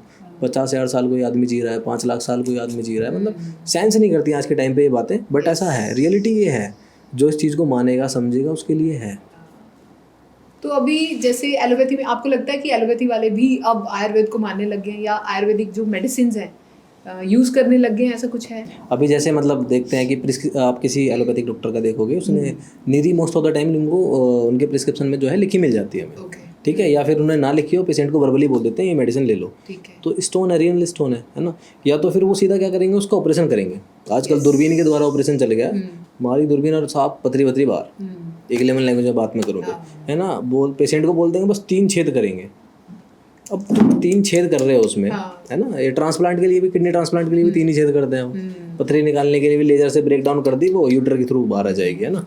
तो ये सब चीज़ें हैं तो जो कि मतलब डेंजरस हैं। अगर हम बात करें पर्सनली, मैंने मतलब रीनल स्टोन, गोल स्टोन के इतने केस सोल्व करे हैं, मतलब बेसिक चीज़ें हैं ये, मतलब बिना किसी सर्जरी, हाँ बिना, बहुत बेसिक चीज़ें हैं आयुर्वेद के हिसाब से देखा जाए तो, बहुत ही ज़्यादा बेसिक चीज़ है। अगर रीनल स्टोन, मतलब मेरे हिसाब से जिसने BMS के 3 साल भी पढ़े होंगे ना, वो आराम से इसको कवर अप कर लेगा। ज़्यादा बड़ी बात नहीं कह रहा मैं, 3 साल। और यहाँ पे हमने मतलब हिम्स में भी इसकी काफ़ी अच्छी मेडिसिन हैं, इसमें स्टोनी कैप्सूल्स वगैरह हैं, है ना, जो अप्रूव्ड भी हो चुके हैं अभी। तो क्या है कि ये इनके रिजल्ट बहुत अच्छे हैं। मतलब स्टोनी कैप्सूल रिनल स्टोन पे तो करता ही क्या काम, और जो अपनी गोल ब्लैडर की स्टोन होती है ना, उस पर भी बहुत अच्छा काम करता है इसका। अभी मैंने बताया ऐसे एलोपैथ में, मतलब गोल ब्लैडर में सीधी वो सर्जरी ही उनके पास एक ऑप्शन है, वो तो निकाल ही देते हैं, क्योंकि स्टोन का उनके पास सोल्यूशन नहीं है ना कोई, वो सिर्फ उसको निकाल सकते हैं, ठीक है। स्टोन मतलब अगर गोल ब्लैडर में है तो एक ही केस में नहीं निकलेगी अगर वो कैल्शियम का स्टोन है तो, बाकी अगर जूसिस का या फिर किसी अदर चीज़ का स्टोन है तो वो आराम से वहीं पे डिजोल्व हो जाता है, कोई ज़रूरत ही नहीं है उसको छेड़ने की। जैसे मैंने सुना है जिन लोगों ने ट्रीटमेंट कराया होता है कि एलोपैथी में बोला जाता है कि ये वेस्टिजियल ऑर्गन है, कि इसका कोई काम नहीं है बॉडी में, तो निकाल सकता है इसको, तो ऐसा है? बिल्कुल नहीं मैम, गोल ब्लैडर का हमारी बॉडी में काम, प्रॉपर काम है उसका, ठीक है। अगर हमारी बॉडी में बाइल नहीं बनेगा तो लीवर हेल्थ भी तो इफेक्ट होगी। लीवर ही तो सिक्रेट करता है बाइल, उसको स्टोर करता है ये अपना गोल ब्लैडर। तो अगर हमारा लीवर सिक्रेट करता है, वो डायरेक्ट मान लो कि इंटेस्टाइन में भी आ रहा है हमारा, तो बाहर निकल रहा है, पर कहीं ना कहीं स्टोरेज तो होना चाहिए उसका। कोई भी चीज़ हमारी बॉडी में है वो वेस्ट है ही नहीं, अपेंडिक्स को वेस्टिजियल ऑर्गन बोल देंगे। हाँ। क्यों अपेंडिक्स वेस्टिजियल ऑर्गन है ही नहीं, हमारी बॉडी में भगवान देता ही क्यों उसको, अगर वेस्ट होता तो बिल्कुल सही। क्यों देता, है ना। अभी हम जैसे ग्रीन वेजिटेबल खाते हैं, है ना, तो अपेंडिक्स ही एकमात्र ऐसी चीज़ है, जो जानवर होते हैं ना उनका अपेंडिक्स बड़ा होता है एज कंपेरिजन, अगर हमसे उनका कंपैरिजन करा जाए तो उनका अपेंडिक्स बड़ा होता है, क्योंकि वो ग्रीन वेजिटेबल्स, पेड़ पौधे, ये सब पत्ते वगैरह ज़्यादा खाते हैं, तो उसको सेलुलोज होता है इनमें, है ना, तो उसका डाइजेशन जो होगा वो अपेंडिक्स ही करता है। अच्छा, हम ग्रीन वेजिट, हाँ, अभी जैसे बात करूँ मैं कि हम नॉन वेज वगैरह ज़्यादा खाते हैं, मतलब आजकल खाने लग गए हैं लोग, हर कोई खाने लग गया है नॉन वेज, बट वो हमारे लिए है ही नहीं नॉन वेज। हमारा अपेंडिक्स उसको कर ही, हमारा इंटेस्टाइन उसको एब्जॉर्व ही नहीं कर सकता, मतलब उसको पचा ही नहीं सकता। लीवर उसको, मतलब अगर लीवर उसको मेटाबोलाइज करने भी जाएगा तो मतलब उस पर लोड पड़ेगा। फिर आपने देखा होगा कि जैसे लीवर में दिक्कतें हो जाती हैं आजकल, फैटी लीवर, और तुम्हारा उसके बाद लीवर सिरोसिस, लीवर कैंसर, ये सारी चीज़। मेनली जो लोग नॉनवेज ज़्यादा खाते हैं नॉनवेज नहीं खाना चाहिए, नॉनवेज अपने लिए है ही नहीं, अपने इंटेस्टाइन के लिए है ही नहीं नॉनवेज। पर नॉनवेज के लिए तो मिथ है ना, प्रोटीन कहाँ से मिलेगा? लोगों को लगता है कि प्रोटीन वहीं से आएगा, सब कुछ वहीं से आएगा। प्रोटीन मतलब मेरे हिसाब से अगर ऐसा लगता है कि उन्हें मतलब वहीं से प्रोटीन आएगा, तो आयुर्वेद में काफ़ी सारे सोर्सेज हैं प्रोटीन के। दाल खाओ, जितनी भी दालें हैं सब में प्रोटीन, अच्छा खासा प्रोटीन होता है, ठीक है। और अगर बात करें हम, जैसे एक आपने जैसे राजमा होता है ना, राजमा से एक छोटा ही ऐसा होता है जो सोयाबीन का, जिसको बीज, लोबिया टाइप, शायद उसको कुछ लोबिया बोलते हैं। हाँ, मतलब जैसे भी है वो, तो उसको अगर खाया जाए तो वो बहुत अच्छी प्रोटीन की मात्रा देता है। स्प्राउट्स खाने चाहिए हमें, स्प्राउट्स में प्रोटीन होता है, और उसमें स्प्राउट्स में जो है कार्ब्स भी अच्छे होते हैं, सारी चीज़ें अच्छी हैं उसमें, और गट हेल्थ को भी प्रमोट करता है। यही तो नहीं खाते लोग ना, यही तो नहीं खाते। वही है ना, लाइफस्टाइल, टेस्ट चाहिए। जीभ की सुनेंगे, अपने जो गट कह रहा है उसकी नहीं सुनते वो, जीभ की सुनेंगे बस। तो अगर गट डिस्टर्ब है तो मतलब समझ लो कि पेशेंट तो आना ही आना है हमारे पास। अगर ये सारी चीज़ें वैसे अगर हम इस पे समझाएं पॉडकास्ट पे, तो दुकान तो हमारी बंद होनी है अगर लोग आप फॉलो करने लग जाए तो। सही। तो ये है मतलब कि अगर एक तरीके से आयुर्वेद को प्रॉपर फॉलो करा जाए, प्रॉपर समझा जाए, ठीक है, तो हमें किसी और चीज़ की ज़रूरत ही नहीं है। बड़ी से बड़े सेलिब्रिटीज़ पंचकर्मा क्यों करा रहे हैं? क्योंकि वो अब जाके ये समझे हैं कि जो उनकी इंडस्ट्री में इतने हार्ट अटैक आ रहे हैं, उसका कारण ही उनका लाइफस्टाइल है। शूटिंग में बिजी रहते हैं, सारी चीज़ों में बिजी रहेंगे, ठीक है। मैंने अभी रिसेंटली अक्षय कुमार की एक वीडियो देखी थी जिसमें उसने बोला है कि मैं 8-10 दिन के लिए मैं आया हूँ, पंचकर्मा करा रहे हैं। मैं देखी थी। बिल्कुल वो कराते हैं मैम पंचकर्मा। अक्षय कुमार जो है हर 2 महीने में या फिर हर 6 महीने में वो ज़रूर पंचकर्मा कराते हैं। आजकल बहुत हल्का, बहुत हेल्दी महसूस कर रहा हूँ। पिछले कुछ दिन मैं शहर के शोर शराबे से दूर शांत से आयुर्वेदिक आश्रम में कुछ वक्त बिताया। क्या बताऊं, बाय गॉड जन्नत की फील आ गई। ना टीवी, ना फोन, ना जंक फूड, ना ब्रांडेड कपड़े, एक सादा पहनावा, सफेद कलर का कुर्ता पजामा, सादगी भरा भोजन और ढेर सारा आयुर्वेदा का खजाना। बहुत कम लोग मेरे बारे में जानते हैं कि मैं पिछले 25 साल से आयुर्वेदा फॉलो करते आया हूँ, और इस बार मैंने जो आयुर्वेदा हीलिंग एक्सपीरियंस की है वो तो कमाल है। जैसे कभी कभी आपकी कार या बाइक की सर्विसिंग आप लोग करवाते हैं, वैसे 14 दिन मैंने अपने बॉडी की सर्विसिंग करवाई, और वहां मैंने ये जाना कि शायद हमें अंदाजा भी नहीं है कि आयुर्वेद के रूप में भगवान ने हमारे देश को कितना बड़ा खजाना दे रखा है, और हम इस खजाने की कदर ही नहीं कर रहे। हम अंग्रेजी दवाई की गोलियां खाकर, प्रोटीन शेक पीकर और स्टेरॉइड के इंजेक्शन लेकर जीने को जीना समझ रहे हैं। और मजे की बात बताऊं कि वही विदेशी लोग जिनके इलाज हम अपना रहे हैं, वो हिंदुस्तान में आकर हमारे आयुर्वेदा से अपनी ट्रीटमेंट करवाते हैं। क्या यार, कब समझेंगे हम अपनी चीज की कीमत को? हम अपनी ट्रेडिशनल मेडिसिन के तरीकों को क्यों भूल रहे हैं? जैसे आयुर्वेदा हो गया, योगा हो गई, नेचुरोपैथी हुआ, सिद्धा हुआ, उनानी, होम्योपैथी की वैल्यू को क्यों भूल रहे हैं? और हमारे कई जनरेशन पुराने ये इलाज के तरीके ना सिर्फ, मैं आपको बताऊं, नेचुरल है, बल्कि एकदम साइंटिफिक भी है। हर इलाज के पीछे पक्का लॉजिक है। पर हमारा ना वो कुछ वैसा ही हाल है जैसे वो मुहावरा है ना, दिया तले अंधेरा। बेस्ट इलाज हमारे अपने देश में है, पर ढूंढने जाएंगे उसे फॉरेन देशों में, ठीक है। और आप देखोगे अगर किसी सबसे फिट कोई एक्टर है इस एज में बॉलीवुड में, तो वो अक्षय कुमार ही है, क्योंकि वो एलोपैथ को फॉलो ही नहीं करता। उसने स्टेटमेंट ये भी दी है कि वो पिछले 20 साल से या 22 साल से आयुर्वेदिक ही फॉलो कर रहा है, हाँ, है ना। तो अगर कहीं ना कहीं कोई इतनी बड़ी सेलिब्रिटी उसको फॉलो कर रही है कुछ तो और वो इस एज में इतना एक्टिव है, अपने स्टंट वो आज भी रियल कर देता है, हाँ, most of the time Yes. आज भी रियल कर देता है। अभी आपने सूर्यवंशी उसकी मूवी देखी होगी, यस, हाँ, तो रोहित शेट्टी उसका डायरेक्टर था, तो उसमें उसने खुद से स्टेटमेंट ये दिया था रोहित शेट्टी ने कि हम सोच रहे थे कि इसके वो Body double लेंगे, हाँ हाँ। बॉडी डबल लेंगे या फिर उसको वो बांधने के लिए मतलब जो पीछे रोप वगैरह बांधते हैं, तो उसने वो सब ना लेके उसको सीधा बोला पायलट को कि भाई तू चल, तो वो लटक के सीधा ऐसे ही आ गया। मतलब रियल किया उसने। वो रियल किया, वो रोहित शेट्टी का स्टेटमेंट है, मेरा नहीं, रोहित शेट्टी का स्टेटमेंट है। तो मतलब इसको कहीं ना कहीं अगर आप देखो इतना फिट है, वो आयुर्वेद फॉलो कर रहा है, और वो एकमात्र ऐसा एक्टर है जो 10 बजे के बाद सो जाता है। हाँ, उसने कहीं भी आपने देखोगे नाइट, अगर वो कोई नाइट शूट है तो वो बहुत मुश्किल से ही करता है। कोई नाइट में अगर कहीं शूटिंग होनी है तो बहुत मुश्किल से एक जाएगा। बार कपिल शर्मा शो में भी आया था, हाँ तो कपिल बेचारा परेशान हो गया था क्योंकि उसने कपिल शर्मा को सुबह 4 बजे उठा दिया। हाँ तो बिल्कुल, कपिल खुद स्टेटमेंट दे रहा था कि पहली बार ऐसा हो रहा है कि हम सुबह 4 बजे शूट कर रहे हैं। वो 10 बजे सो जाता है मैम, उसका डेली लाइफ स्टाइल ही है। इवन विराट कोहली भी विराट इस कोहली पे चल रहा है। हाँ, अभी मैंने बिल्कुल। अनुष्का शर्मा का एक सुना था, वो बोल रही थी कि मैं शाम को 5 बजे हम लोग डिनर कर लेते हैं, हाँ, उसके बाद बिल्कुल। हम कुछ नहीं खाते। बिल्कुल ये है, फैक्ट है। अभी आप जापान वालों का देख लो, जापान वाले इतना क्यों जीते हैं, उनका लाइफ स्पैन इंडिया से ज़्यादा क्यों है? पहले इंडिया का सबसे ज़्यादा क्यों था, अभी जापान का है, वो 85 के आसपास है उनका अभी भी। Average। हाँ, इंडिया की हम बात करते हैं 67 68 यही है। तो अगर हम बात करें कि इतना ज़्यादा क्यों जी रहे हैं, क्योंकि आज जैसे मान लो आज बरसात का मौसम है, आज पॉडकास्ट हम शूट भी कर रहे हैं और बरसात का मौसम है ना। तो अभी क्या है कि इंडिया में क्या होगा कि कहीं पकौड़ी बन गई होंगी, है ना, बर्गर चल गए होंगे, चाय चल गई होगी दबा के, बाहरी खाना चलेगा कि घर रहेंगे, छुट्टी करते हैं, आज खाएंगे पिएंगे। आज खाएंगे भी। जापान में ऐसा नहीं है, जापान में सूर्य के हिसाब से ही वो खाना खाते हैं, जितनी तेज धूप होगी वो इतना ज़्यादा खाना खा सकते हैं। और आज जैसे मतलब हो सकता है कि उन्होंने लंघन भी करा हो, आज का सूरज नहीं निकला ऐसे, तो आज वो हो सकता है कि उन्होंने लंघन भी करा होगा, और उनके यहाँ बरसात होगी तो वो लंघन तक करते हैं। अपने यहाँ चलते हैं दही पकौड़े दबा के खूब। हमारे यहाँ बारिश में ही तो मजा आता है हाँ, पकौड़े खाने वही में। है ना, उल्टा लाइफ स्टाइल जी रहे हैं ना वो, उल्टा लाइफ स्टाइल जी रहे हैं। अभी आप देख लो कितने ब्रिटिश जो हैं, मतलब कितने फॉरेनर्स हैं जो केरला जाते हैं अपना पंचकर्मा करवाने स्पेशली, Yes, हाँ। है ना। वहाँ इतने बड़े बड़े सिस्टम बने हुए हैं पंचकर्मा के, अलग से हाउसेस बने हुए हैं पंचकर्मा के लिए।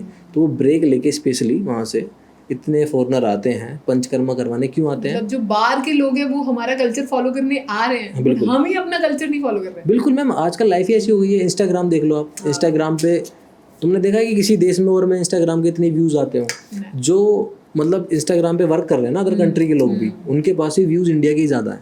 यस, वो एक मतलब बिजी तो नहीं कहूँगा इसको, मतलब बिल्कुल बेकार लाइफ स्टाइल हम जी रहे हैं, बिल्कुल बेकार। आजकल तो उसी को ही फेमस करा दिया। हर छोटे इवन पेरेंट्स भी छोटे छोटे बच्चों की वीडियोस बना रहे हैं डांस की, ये मतलब कोई सिक्रेसी नहीं रह गई है लाइफ। तो ये मतलब चीज़ें इतनी ख़राब होती जा रही हैं। मतलब कुल मिला के मेरा मानना तो ये है कि हम आयुर्वेद से दूर होते जा रहे हैं, Yes, हम नेचर से दूर होते जा रहे हैं। अगर हम नेचर को फॉलो नहीं करेंगे तो नेचर हमें भी फॉलो नहीं करेगा, follow नहीं करेंगे। है ना। गिव एंड टेक वाला होता है ना। आजकल गाड़ियों से नहीं उतरते लोग बाग, वॉक करना पसंद नहीं करते, थोड़ी सी धूप हो जाएगी रैपिडो बुक कर देंगे। टेक्नोलॉजी है ना, टेक्नोलॉजी है। पहले क्या था कि 2 किलोमीटर जाना है, चलो वॉक करके जा सकते हैं। Yes, आजकल क्या है कि रैपिडो कर लेते हैं। अब तो ब्लिंकिट भी आ गया, 10 Blinkit आ मिनट में गया, ग्रोसरी आपके बाजार घर, जाने की जरूरत ही नहीं है। बाजार जाने की जरूरत ही नहीं है। तो यही है ना कि जितना टेक्नोलॉजी बढ़ रही है उतना लेजीनेस बढ़ रही है और उतनी ही बीमारियां बढ़ रही हैं, है ना। खाना बनाने का मन नहीं है, जोमेटो कर लो। बिल्कुल। अभी आपने देखा होगा कि मतलब अगर हम आयुर्वेद की बात कर रहे हैं तो जैसे आपने देखा होगा कोरोना टाइम पे तो इंडिया में कोरोना अच्छा कंट्रोल हो गया था। उसका कारण भी एक था कि एक महामारी माना गया है, मतलब आयुर्वेद में जिक्र करा है महामारी का, महामारी में कैसे बचाव करा जाए। तो उसमें ऐसा बताया गया है कि जैसे महामारी आने से पहले लक्षण कुछ दिखते हैं, जैसे पक्षी अपनी जगह छोड़कर वहाँ से चले जाते हैं। ठीक है। तो शायद आप मतलब लोगों ने नोट करा हो या ना करा हो, उस टाइम पे आपने देखा होगा पशु पक्षी इतने दिख नहीं रहे थे किसी को कोरोना के टाइम पे। मतलब वो जा चुके थे छोड़ के अपना देश काल, मतलब जो जहाँ वो रह रहे थे वहाँ से छोड़ के, उन्हें पता लग जाता है कि यहाँ महामारी जो है आने वाली है। तो आयुर्वेद में पहले ही बताया गया था कि अगर ऐसी कंडीशन कभी आती है तो उस महामारी से आने से पहले वाली जो सब्जियाँ आपने इकट्ठी करी हैं, दालें जो इकट्ठी करी हैं, अनाज जो इकट्ठा करा है, सिर्फ वही खाओ, ठीक है। और अपने घरों में रहो, घरों से बाहर मत निकलो। तो ये आयुर्वेद में आज से कम मेरे हिसाब से ब्रह्मा जी के टाइम पे ये चीज़ें बता दी गई थी तो पहले से ही थी। पहले से, क्योंकि उन्होंने ही प्रकृति बनाई है और उन्होंने ही आयुर्वेद बनाया है ना। ब्रह्मा जी से तो ज्ञान आगे चलता है, ये मेंशन भी है अष्टांग हृदय के 3 श्लोक में मेंशन है ये चीज़। दूसरा ही श्लोक है वो, ब्रह्मा स्मृति आयुष वेदा प्रजापति मजिग्रस्ता, तो ये उसी में मेंशन है, श्लोक में मेंशन है। वही मैं कह रहा हूँ, जिसकी संस्कृत अच्छी है वो आयुर्वेद समझ सकता है। और जितने ब्राह्मण लोग हैं मेरे हिसाब से वो एलोपैथ कम ही फॉलो करते हैं, जितने ब्राह्मण लोग हैं, जो ज्ञानी लोग हैं, तो एलोपैथ नहीं फॉलो करते, वो सिर्फ आयुर्वेदिक वो सिर्फ आयुर्वेद ही फॉलो करते हैं और वो हमारे पास भी नहीं आते, मतलब आयुर्वेद डॉक्टर के पास भी नहीं जाते, वो खुद से ही अपना इलाज कर लेते हैं। वो अपना डेली लाइफस्टाइल वैसा रख लेते हैं। गीता भी पढ़ोगे ना, उसमें भी उपचार लिखे हुए हैं। अच्छा, गीता में भी जो है ट्रीटमेंट्स लिखे हुए हैं। कोई सी भी मतलब शिव पुराण पढ़ लो आप, उसमें भी चीज़ें बताई गई हैं। वात पित्त कफ का जिक्र शिव पुराण में भी है, गरुड़ पुराण तक में वात पित्त कफ का जिक्र है। गरुड़ पुराण जैसे किसी की हत्या हो जाती है तब घर पे पढ़वाते हैं ना उसको, तो उसमें भी वात पित्त कफ का जिक्र है गरुड़ पुराण में भी। तो ये तो मतलब एक ऐसी चीज़ है जो ऊपर से लिख दी गई है, जिसने हमें बनाया उसने आयुर्वेद को बनाया, और उसने कुछ चीज़ में गलत नहीं लिखी, कुछ भी चीज़ गलत नहीं है। तो मतलब अगर कोई आयुर्वेद को फॉलो कर रहा है तो बीमार ही नहीं पड़ेगा वो। यस, आयुर्वेद ही है। बिल्कुल। आपने कभी एलोपैथी किसी डॉक्टर के साथ काम किया है, मतलब मैंने बिल्कुल मैम, मैंने करा है, एलोपैथिक डॉक्टर के पास भी काम करा है। इनफैक्ट मेरी 6 महीने की जो इंटर्नशिप थी वो एलोपैथी की थी, ओके, मतलब कंपलसरी है आयुर्वेद में।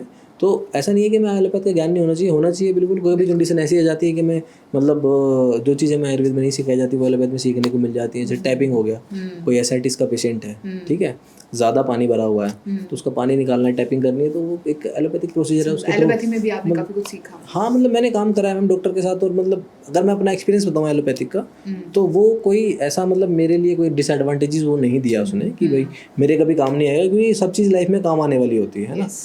कभी कभी इमरजेंसी कंडीशन ऐसी है कि भाई मान लो कोई प्लेयर है, ठीक है, कोई स्पोर्ट्समैन है, उसका 5 मिनट बाद कोई मैच है और वो सिक फील कर रहा है, उस कंडीशन में ठीक है उसने ले लिया थोड़ी देर के लिए, मतलब कोई भी एलोपैथिक इमरजेंसीज में एलोपैथी ले सकते हैं। हाँ बिल्कुल ले सकते हैं। अभी कोई मैच है उसको परफॉर्म करना जरूरी है। वैसे आयुर्वेद में तो बोलते हैं कि आराम करना चाहिए, मतलब हेल्थ से बड़ी कोई चीज़ नहीं है ना। बट आजकल के अगर सारी चीज़ें देखा जाए, बाई चांस उसको परफॉर्म भी करना पड़ रहा है, पेन है कहीं, ठीक है, तो मूव लगा लिया उसने, आराम पड़ गया उससे, ऐसी चीज़ें हैं। मतलब विक्स लगा लिया, ग्रैब बैंडेज बांध ली, तो मतलब ठीक है, वो कहीं ना कहीं चीज़ें सही हैं। बट ये बनाए किसने है ना, ये डॉक्टर्स ने नहीं बनाए, ये बनाए हैं इंजीनियर्स ने, और ये साइंटिस्टों ने ये सारी चीज़ें बनाई हैं। तो ये मॉडर्नाइज साइंस है, तो इसमें मतलब डॉक्टर का कोई रोल नहीं है एक तरीके से देखा जाए तो। मतलब कोई भी इंस्ट्रूमेंट बना लिया, जैसे मतलब इंसिजन ब्लेड बनाया है ना, ठीक है, इंस्ट्रूमेंट बनाए ऑपरेशन के, बायोप्सी के, सारी चीज़ें किसने बनाई है? इंजीनियर्स ने बनाई, इंजीनियर्स ने बनाई है। तो ये इंस्ट्रूमेंट तो कोई भी यूज़ कर सकता है, बट जो आजकल गवर्नमेंट के प्रोटोकॉल हो गए हैं, सरकारी चीज़ें हो गई हैं कि भाई इनको BMS नहीं परफॉर्म कर सकते, वो चीज़ें गलत है। मैं अगला सवाल वही पूछने वाली थी कि आयुर्वेद में सर्जरी का स्थान है कोई, मतलब आयुर्वेद में है सर्जरी? मैम सर्जरी आयुर्वेद से ही शुरू हुई है। मतलब जो मॉडर्न वाले भी कर रहे हैं वो सर्जरी ही आयुर्वेद से शुरू हुई है। वो तो बस इंस्ट्रूमेंट है उनके पास, उनको मॉडर्नाइज कर दिया गया है। आयुर्वेद ने अपने आप को मॉडर्नाइज नहीं करा। रिसर्च के लिए काफ़ी सारी चीज़ें अभी भी आयुर्वेद में पेंडिंग पड़ी हैं। लोग अगर रिसर्च कर रहे हैं, हिम्स में भी एक रिसर्च का अलग से बना दिया गया है, रिसर्च कर रहे हैं चीज़ों पे। अब जैसे मैं बात करूँ, इन्होंने ये एलोपैथिक की कुछ मेडिसिन हैं जो थायराइड में चलती हैं, ठीक है, डायबिटीज़ में कॉमनली मेडिसिन यूज़ करी जाती हैं। इसमें जैसे ये है थायराइड की मेडिसिन, जो थायराइड में एक है लीवोथायरोक्सिन जो हम यूज़ करते हैं, ठीक है। अब इसमें जो है हमने मतलब जो 40-45 के कॉमन देश हैं जिनके पेशेंट हमारे पास आते थे, उन सब का डाटा इकट्ठा करा कि उनकी क्या मेडिसिन है, क्या है, उन पे जो लोगों ने पहले से रिसर्च कर रखी है, हमने नहीं करी है, हमने उनका डाटा सिंप्लीफाई करा है। आचार्य मनीष जी की टीम ने इनका डाटा सिंप्लीफाई करा, ठीक है, एक डाटा तैयार कर दिया गया है। अब इसमें बात करूँ मैं, जैसे लीवोथायरोक्सिन है, उसका उपयोग करने से सबसे पहले पैनक्रेटाइटिस होता है, ठीक है, और ये थायराइड की मेडिसिन है। मतलब ये आपने सारा मेंशन किया है इसमें? हाँ, ये इसमें मेंशन है, और अगर किसी को चाहिए भी तो इसका लिंक वगैरह हम जो है इस पे डाल देंगे, वहाँ से डाउनलोड कर सकता है, कोई बड़ी बात नहीं है, ठीक है। इसको प्रॉपर स्कैनर को स्कैन करके भी देख सकता है कि क्या साइड इफेक्ट्स हैं। मतलब मैं कुछ नहीं कहूँगा, जो रिसर्च एलोपैथिक की मेडिसिन है, मतलब मॉडर्न लोगों ने ही ये रिसर्च करी है, साइंटिस्टों ने रिसर्च करी है। तो आपने मतलब उसको इकट्ठा कराया हमने कि क्या क्या मेडिसिन थी, और उसकी रिसर्च के बारे में हमने पढ़ा है कि इस पर क्या रिसर्च हुई है, इसके साइड इफेक्ट्स के बारे में, या क्या फ़ायदे इसने करे हैं। तो अभी आप देखोगे कि थायराइड की मेडिसिन खा रहे थे, ठीक है, पैनक्रेटाइटिस आपको फ्री में मिल गया, तो मतलब हाँ बिल्कुल इसमें मेंशन है। डायबिटीज़ की मेडिसिन खाने से भी मोस्ट कॉमन मेडिसिन इंडिया में चलती है, गिलमीप्राइड, मेटफॉर्मिन। तो अगर इनकी डिटेल स्टडी करी जाए, ठीक है, तो इसमें क्या है कि इन मेडिसिन का उपयोग करने की वजह से आजकल जो है लोगों को, आपने देखा होगा कि जो लंबे समय से डायबिटीज़ की मेडिसिन खा रहे हैं, ठीक है, उनका शुगर कभी ख़त्म नहीं हो, वही 10-10, 15-15 साल जो है वो खाते रहते हैं, ठीक है। अगर कोई चीज़ क्योर कर रही है तो वो ठीक होना चाहिए, मेडिसिन की क्यों ज़रूरत पड़ रही है उसको, है ना, नहीं ज़रूरत पड़नी चाहिए ना। किसी को मान लिया डायबिटीज़ हो गया, वो 15 साल से है, तो आई साइड खत्म होगी उसकी, हड्डियाँ कमज़ोर पड़ गई उसकी, है ना।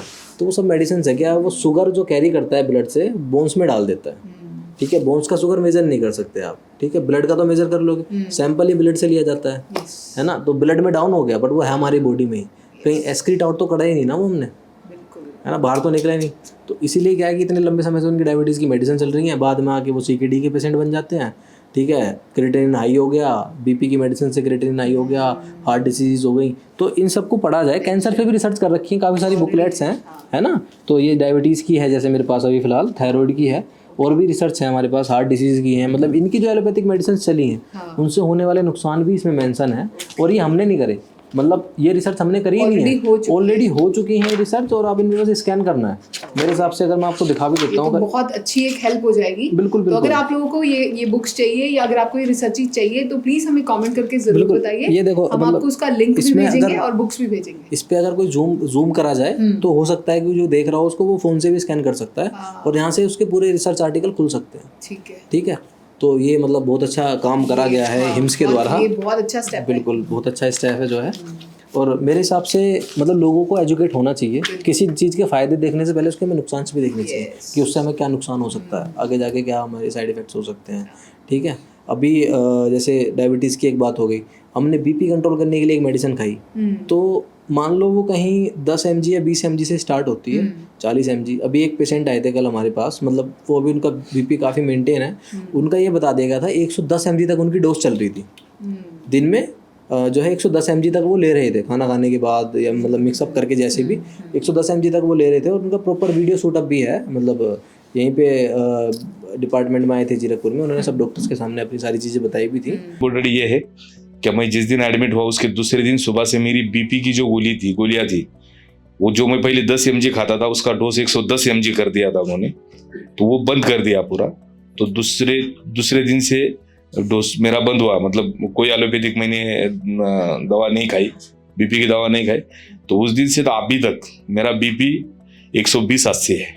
ठीक है, ये प्रोग्रेस है। और कल जब मैंने घर वालों को फिर BP का भी रिपोर्ट सुनाया कि मेरा BP ऐसा है, बोलती जी खुशी भी हो रही थी घर वालों को। और घर वाले नाराज थे, सब लोग ये सोच रहे थे कि ये फ्लाइट करके मुंबई आएगा, मुंबई से इसको सीधा हॉस्पिटल लेके जाना है करके। मैं बताया नहीं, मैं कल बताया कि ऐसा ऐसा हुआ है करके, तो अच्छा लगा। स्टाफ और जितना भी मैं पिछले 5 दिन में मैंने महसूस किया, तो सब अपना समझ के सब लोग मेहनत करते हैं। वो आपका डॉक्टर रहेंगे या जो भी हेल्प करने वाले रहेंगे, हाउसकीपिंग वाले रहेंगे, सब अपने तरफ से 100% दे रहे हैं। तो अभी उन्हें हमारे पास आए हुए 7 दिन हुए हैं। इन 7 दिन में ना तो उन्होंने कोई BP की मेडिसिन ली है, ना कोई डायबिटीज़ की मेडिसिन ली है, और वो प्रॉपर स्वस्थ हैं। और उनका जो बता दिया था कि हार्ट भी ख़राब बता दिया था कि भाई जो उनका वाल्व है उसमें प्रॉब्लम है, वो प्रॉपर पंप नहीं कर रहा, मतलब बैक फ्लो को रोक नहीं पा रहा है। ठीक है, तो ये सब चीज़ें बता दी थी उन्हें। और जो उनकी किडनी थी, जो किडनी का स्टेटस था, दोनों किडनियों का मिला के वो काम कर रही थी 5%, दोनों किडनियाँ।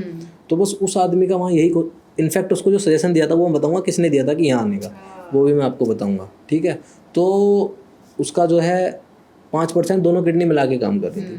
हमारे पास वो आया, वो लगभग हमारे पास जो है 11 दिन के ट्रीटमेंट के बाद, ठीक है, 11 दिन के ट्रीटमेंट के बाद जो है वो यहाँ रुका, 11 दिन उसका ट्रीटमेंट हुआ। 11 दिन बाद हमने दोबारा उसकी स्कैनिंग करवाई, DTPA स्कैन जो होता है इसमें किडनी में, वो करवाया। अब उसका जो मतलब परसेंटेज आया वो एक किडनी का 11.5% और एक का लगभग 13.5%। तो लगभग कुछ 24-25% के आसपास जो है वो किडनी उसकी काम कर रही थी दोनों मिला, सिर्फ 11 दिन में। हाँ, अभी वो उसको हमारे पास 21 दिन हो गए हैं। और कल आज या कल शायद उसका सैंपल गया था, उसकी रिपोर्ट्स आनी पेंडिंग है। वो आते ही हम शेयर कर देंगे जैसे भी होगा, मतलब वो वैसे उसकी प्रॉपर वीडियो अलग से आई जाएगी। ठीक है, तो उससे भी कोरिलेट कर सकते हैं आप। मतलब एक ये मानो जो आदमी इतने टाइम से 20 साल से डायबिटीज़ का मरीज़ है, हाइपरटेंशन हो गया, उसको हाइपरटेंशन का मरीज़ बन गया वो, साथ में उसकी किडनियाँ ख़त्म हो गई। ठीक है, वो प्रॉपर डे 1 से उसने कोई मेडिसिन नहीं ली एलोपैथिक। पहला एलोपैथिक के जलंधर डॉक्टर राहुल सूदा ਉਹਨਾਂ ਦੇ ਕੋਲ ਗਏ, ਉਹ ਕਹਿੰਦੇ ਤੇਰੀਆਂ ਕਿਡਨੀਆਂ ਗਲ ਗਈਆਂ। ਮੈਂ ਆਪ ਹੈਰਾਨ ਹੋ ਗਿਆ ਵੀ ਕਿਡਨੀਆਂ ਗਲ ਗਈਆਂ, ਤੁਰਿਆ ਕਿੱਦਾਂ ਫਿਰਦਾ। ਮੈਨੂੰ ਇਹਨਾਂ ਨੇ ਦਵਾਈਆਂ ਇੰਨੀਆਂ ਗੱਲਾਂ ਦਿੱਤੀਆਂ, 8 ਗੋਲੀਆਂ ਸਵੇਰੇ, 4 ਦੁਪਹਿਰ ਨੂੰ ਤੇ 8 ਹੀ ਸ਼ਾਮ ਨੂੰ। ਮੈਨੂੰ ਗੋਲੀਆਂ ਖਾ ਕੇ ਮੈਂ ਤਾਂ ਪਾਗਲ ਹੋ ਗਿਆ। ਮੇਰੀ ਜਿਹੜੀਆਂ ਕਿਡਨੀਆਂ ਸੀਗੀਆਂ ਉਹ 5% ਚੱਲਦੀਆਂ ਸੀ। ਤੇ ਦੁਬਾਰਾ ਜਦੋਂ ਮੈਂ 12 ਦਿਨ ਲਾ ਕੇ ਮੈਂ ਇੱਥੇ ਰਿਹਾ, ਤੇ 12 ਦਿਨ ਬਾਅਦ ਫਿਰ ਟੈਸਟ ਕਰਾਇਆ, ਉਹਦੇ ਵਿੱਚ ਮੇਰੀਆਂ ਕਿਡਨੀਆਂ ਇੱਕ ਕਿਡਨੀ 10% ਚੱਲਦੀ, ਇੱਕ ਕਿਡਨੀ 12% ਚੱਲਦੀ, ਯਾਨੀ ਕਿ ਟੋਟਲ 22% ਹੋ ਗਿਆ, 5 ਤੋਂ 22%। ਇੱਥੇ ਆਓ, ਆਯੁਰਵੇਦ ਨੂੰ ਅਪਣਾਓ ਤੇ ਬਹੁਤ ਵਧੀਆ ਇਲਾਜ ਆ। ਤੇ ਮੈਂ ਖੁਦ ਅਜਮਾਇਆ ਹੋਇਆ। ਮੈਂ ਕਿਸੇ ਦਾ ਸੁਣਿਆ ਸੁਣਾਇਆ नहीं गल करता।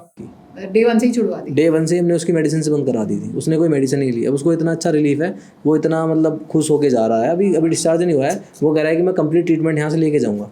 अच्छा, अब मज़े की बात यह है कि उसको भेजा किसने है? अच्छा, हिम्स में उसको भेजा किसने? मज़े की बात यह है, एक तो उसका लड़का थोड़ा सा एक्टिव रहता है सोशल मीडिया पे, ठीक है, तो वो मतलब पाकिस्तान का कोई डॉक्टर था, पाकिस्तान के किसी डॉक्टर ने उसे सजेस्ट करा कि आप इंडिया में जाकर आयुर्वेदिक ट्रीटमेंट करवाओ, आप वहाँ ठीक हो सकते मेरा नाम अमरजीत सिंह है जी। मैं पेरिस फ्रांस ਤੋਂ ਆਇਆ ਹਾਂ ਤੇ ਮੇਰੀਆਂ 2012 ਦੇ ਵਿੱਚ ਮੈਨੂੰ ਸ਼ੂਗਰ ਸੀਗੀ ਤੇ ਅੱਜ ਮੈਂ 2025 ਦੇ ਵਿੱਚ ਮੈਂ ਜਨਵਰੀ ਦੇ ਵਿੱਚ ਮੈਂ ਗਿਆ ਡਾਕਟਰ ਸਾਹਿਬ ਦੇ ਪਾਸ। ਡਾਕਟਰ ਪਾਕਿਸਤਾਨੀ ਸੀਗਾ, ਉਹਦੇ ਕੋਲ ਗਿਆ ਤੇ ਕਹਿੰਦੇ ਵੀ ਟੈਸਟ ਕਰਾ। ਮੈਂ ਆਪਣੇ ਖੂਨ ਦੇ ਟੈਸਟ ਕਰਾਏ ਤੇ ਵਿੱਚ ਮੈਨੂੰ ਕਿਡਨੀ ਦਾ ਨੁਕਸ ਦੱਸਿਆ। ਕਹਿੰਦਾ ਵੀ ਤੇਰੀ ਕਿਡਨੀਆਂ ਦੋਨੇ ਖਰਾਬ ਹੋ ਗਈਆਂ। ਤੇ ਮੈਂ ਮੁੜ ਕੇ ਮੈਂ ਕਿਹਾ ਡਾਕਟਰ ਸਾਹਿਬ ਹੁਣ ਕੀ ਹੋ ਸਕਦਾ? ਉਹ ਕਹਿੰਦੇ ਵੀ ਤੂੰ ਇੰਡੀਆ ਜਾਓ, ਇੰਡੀਆ ਬਹੁਤ ਵਧੀਆ ਇਲਾਜ ਆ, ਆਯੁਰਵੈਦਿਕ ਇਲਾਜ ਹੈਗੇ, ਤੂੰ ਉੱਥੇ ਚਲਾ ਜਾ ਤੇ ਉੱਥੇ ਜਾ ਕੇ ਇਲਾਜ ਕਰਾਓ। ओके, ये तो बड़ी मतलब काफी हाँ, ट्रांसप्लांट बोल दिया था उसका था बिल्कुल कि ट्रांसप्लांट कराओ। ट्रांसप्लांट से देखो कितनी जान रिस्क में डाल रहे हो आप। एक तो जिसका ट्रांसप्लांट कर रहे हो वो तो ऑलरेडी रिस्क में है ही। अब जिस दूसरे की किडनी तुमने निकाली उसके साथ और छेड़खानी कर दी। उसका शरीर तो सही चल रहा था, उसे तो कोई जरूरत ही नहीं थी अपनी किडनी निकलवाने की। अब लोग बात क्या है कि फास्ट रिलीफ वाली बात मैंने आपको बताया। सर्जरी कोई मैम परमानेंट ऑप्शन नहीं है। सर्जरी भी आप स्टडी करोगे कभी तो 10 साल बाद शायद वो किडनी भी काम ना करे जो बाहर से डलाई गई है, क्योंकि रूट कोज पे तो हमने काम ही नहीं करा। दिक्कत कहाँ से शुरू हुई, उस चीज़ पे हमने कोई काम ही नहीं करा। ट्रांसप्लांट कर दी किडनी, इसकी निकाल के इसमें डाल दी साहब। उसके 50 प्रोटोकॉल होते हैं, ब्लड सैंपल मैच करना, सारी चीज़ें मैच करना, इन्फेक्शन चेक करना, वो चलो उन्होंने चेक करा अपने प्रॉपर हाइजीन तरीके से जो है सर्जरी के थ्रू इधर डाल दी किडनी निकाल के उधर से। एक तो एक किडनी उसकी दूसरे आदमी की ख़त्म कर दी, इसमें एक डाल दी, पर फिर भी तो काम नहीं करा ना कि किस वजह से दिक्कत हुई इसमें।